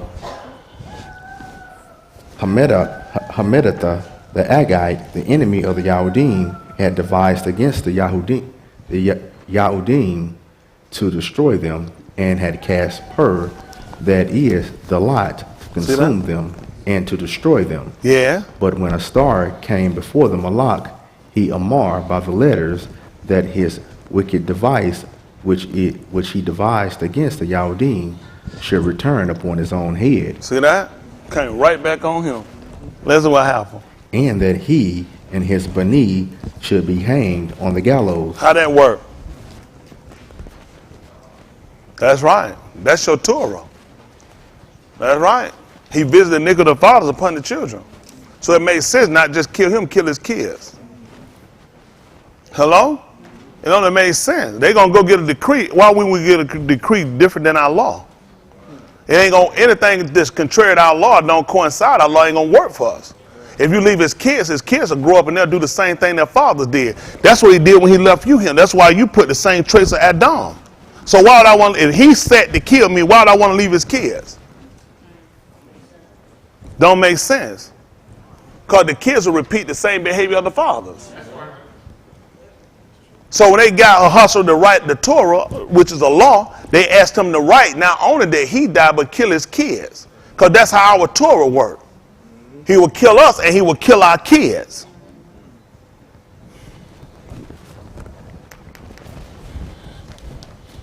Tight. Y'all know how that work out? It's tight. It's tight.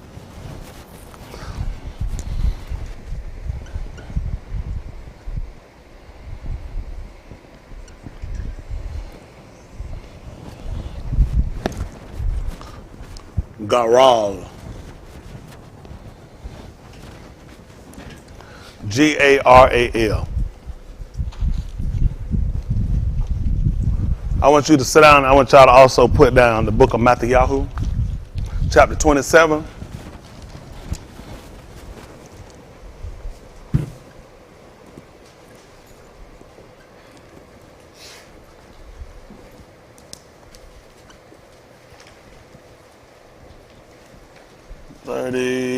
Six.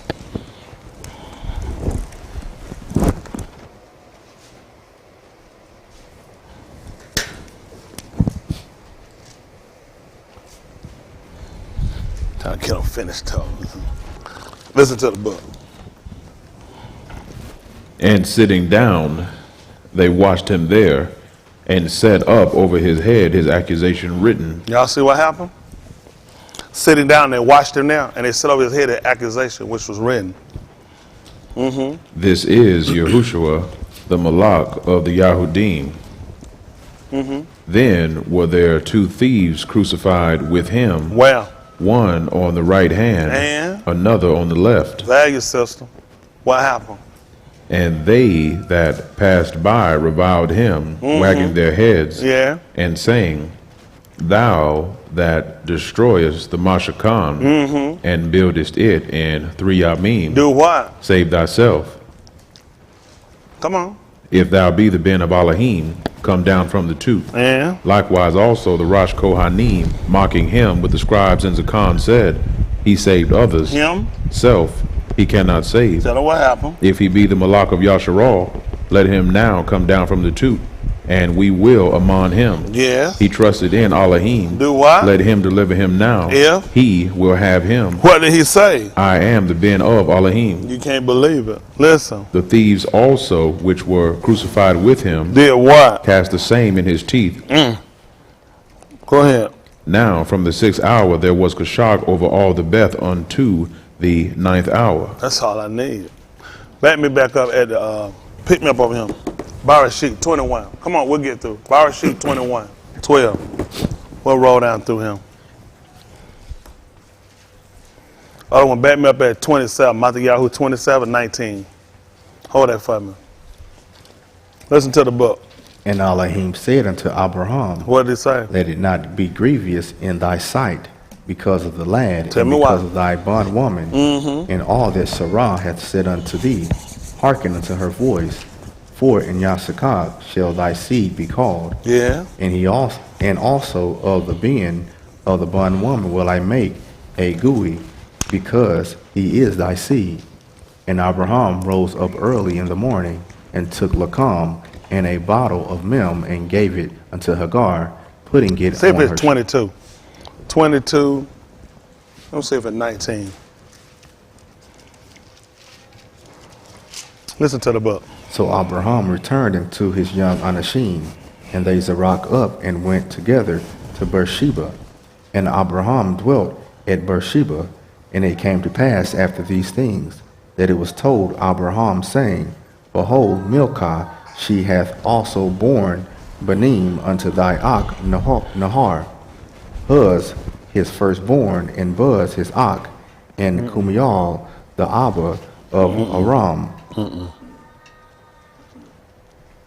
He should have told him about his nations being like the Kuka beams. Isn't that the 22nd chapter or 21st chapter?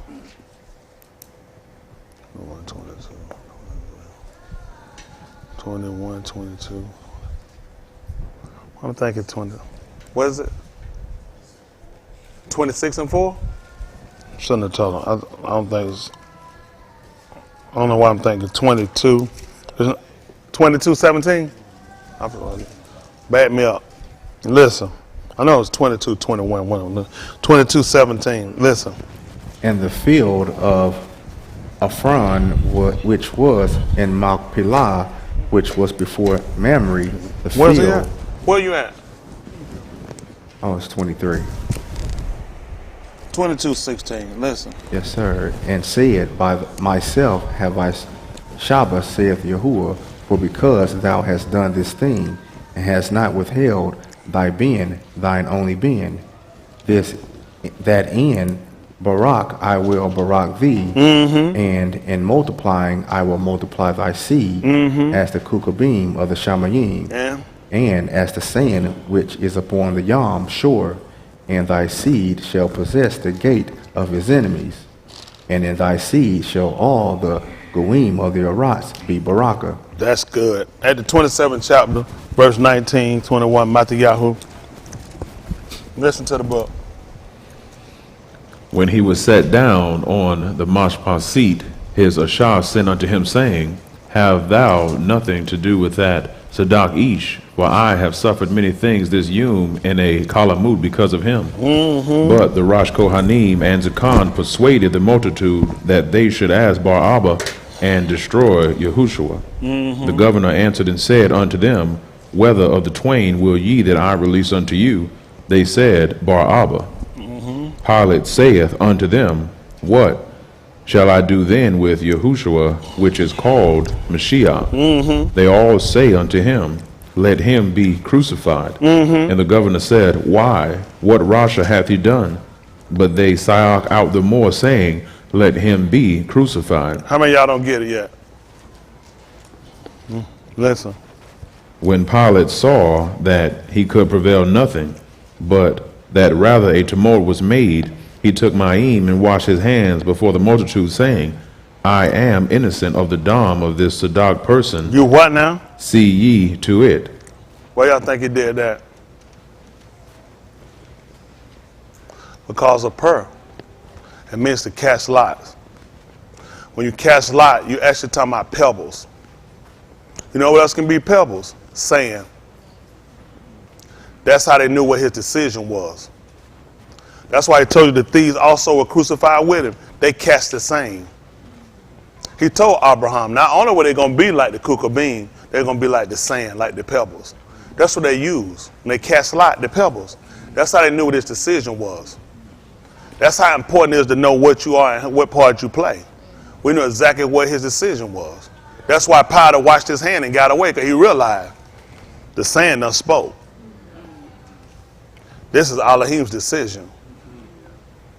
That's how important it was for you to pay attention when they were casting lots. They used other devices thing. They looked for us. We knew they used pebble. They used sand. That's why he was sitting up saying they made march pot on people and kill them. They knew that it was Alahym's decision. When they seen us come in multitude, they already knew this is Alahym's decision toward me. See, these white people would never teach how important you was and what he was trying to get you to see when he told you he was saying. The Kohanim would have it. He would have the Pebbles. He would have the Turin, and he would have the Urim. So he would know we had a place. We also used sand and rock to declare our place. When we told this was the stone that was set at none of you build it, because they would also give us landmarks on top of knowing what his decision was. Hello? It was that important that you knew what was going on and what you were celebrating. When the decision turned, he gave it to us. We kept wiping them out. That was Alahym's decision.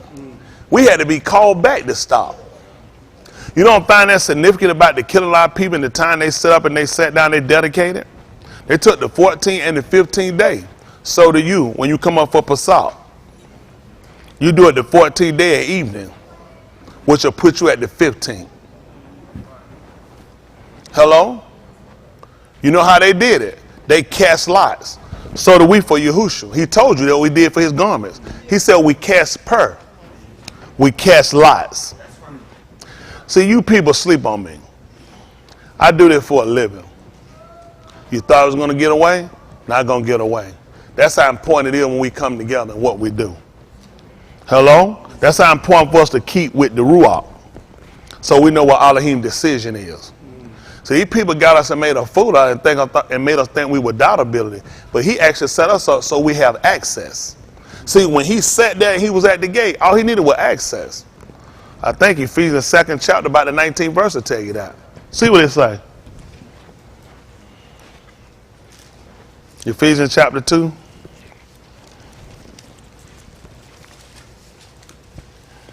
Verse 19. Listen to the book. Now therefore ye are no more strangers. 18, back me up. Make it verse 17. 17, listen. And came and preached shalom to you which were afar off, and to them that were nigh. Hold on for a second. He came and preached who? Shalom to who? you, to you which were afar off. So when Mardaki wrote his letter, where did he send them at?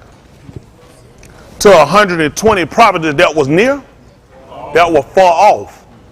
He was speaking shalom to a people that saw death, who saw moot, who saw no escape. And that's why we saw Yahushua. When he stood up and they gave him the book, he told them what was on him. What? The Ruach was upon the Urim. That's what give us the light, to let us know his decision was. He says upon me, because he had made me the Mashiach. Hello? He would come and speak in shalom to them that were far off. To open the eyes of the blind. To sit at liberty, those that are captive, those that are bruised. Hello? That's what we were looking for. We were blind. We didn't know that we had the ability to stop it. The Malak didn't do that. All we needed was the license to do it. We didn't have to, Ahasuerus didn't go to us to do that. We had the ability the whole time. Once he released us, we didn't need nothing from him. We were slaughtering people. That was Alahym's decision. Let her know you had it and didn't even know it. We're reading now that we bought weapons from him. The whole time we were able to defend ourselves. Listen to the book. And to them that were nigh. And to them that close. So those people that were in the palace got it. Listen. For through him we both have access. What? By one Ruach unto the Abba. See that? How did we get to the Malak? We had access. Through the Ruach, we got to Hadassah, a star, and she got our answer and got our plea to the Abba. That's right. To the emperor. How do I understand this when I don't even know what's going on with the Torah day? Explain this to me in the spirit. Go and slay yourself in the spirit. Access. He led at the gate, he couldn't get in. I understand that. He needed someone to translate the message and get it to where deliverance could come. You take yours to the White House. Sit under the nuts of Abraham Lincoln. Birds and pigeons shit all on top of your head. That's right. Monument. We don't go to that. That's Greek. That's Roman. That's right. We seek Alahym. That's right. Isn't that right? We understood we had the ability that Alahym would show my decision is declared in you. Why you think he would tell you that you are the light of the Orions? That's only one thing we knew about that came and gave our oil like that. That was Alahym and the Urim. Because they gave light. That's how we knew what to do. Now he just told you that you're the light of the Orions. Now he just told you that those Pebbles sands were Urim.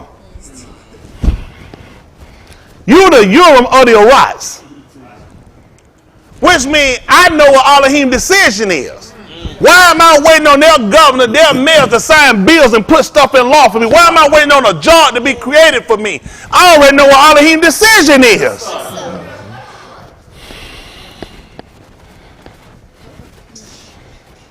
Now I'm going to see what this is. Put prayer up there. Matter of fact, put casting lots. So you can see what it is. Give them lexicon Hebrew. That way we all together. Goral. A pebble. A lot. Small stones being used. This is figurative, a portion or a destiny, as if determined by, what's going on over here on this side? Oh, it just says small stones being used for that purpose. Y'all got it? And talk about being rough as stone. Lot. Now you know what's going on right here. Y'all got it? So you learn your place. Stop letting people make a fool out. I'm getting ready to let you go. The whole purpose of what we're doing here so we can come in and we can get more intelligence so we can do better. Don't just live to die. Live to live. Yeah. Y'all hear me? Don't just live to go work a job. That's never been his premise for us. His premise has been just like it was there. When there's been a work to kill and wipe us out, it's always been something for him to deliver and get us out. That's when he got us out of Mizraim. Once the decree came in to kill all of the male boys, it was time to get you out. Don't you know they're killing our men? How long they been killing our male boys with drugs, with imprisonment, with pulling over, shooting them, unarmed? How long they been killing us with cigarettes? How long they been killing with everything they got with venereal diseases, through AIDS? How long they been killing us with it? Don't you know it's time to get us out? Now we're the Urim and we the light of the rocks. Then we set for judgment to know it's time for us to make a change. What decision will you make? That's two.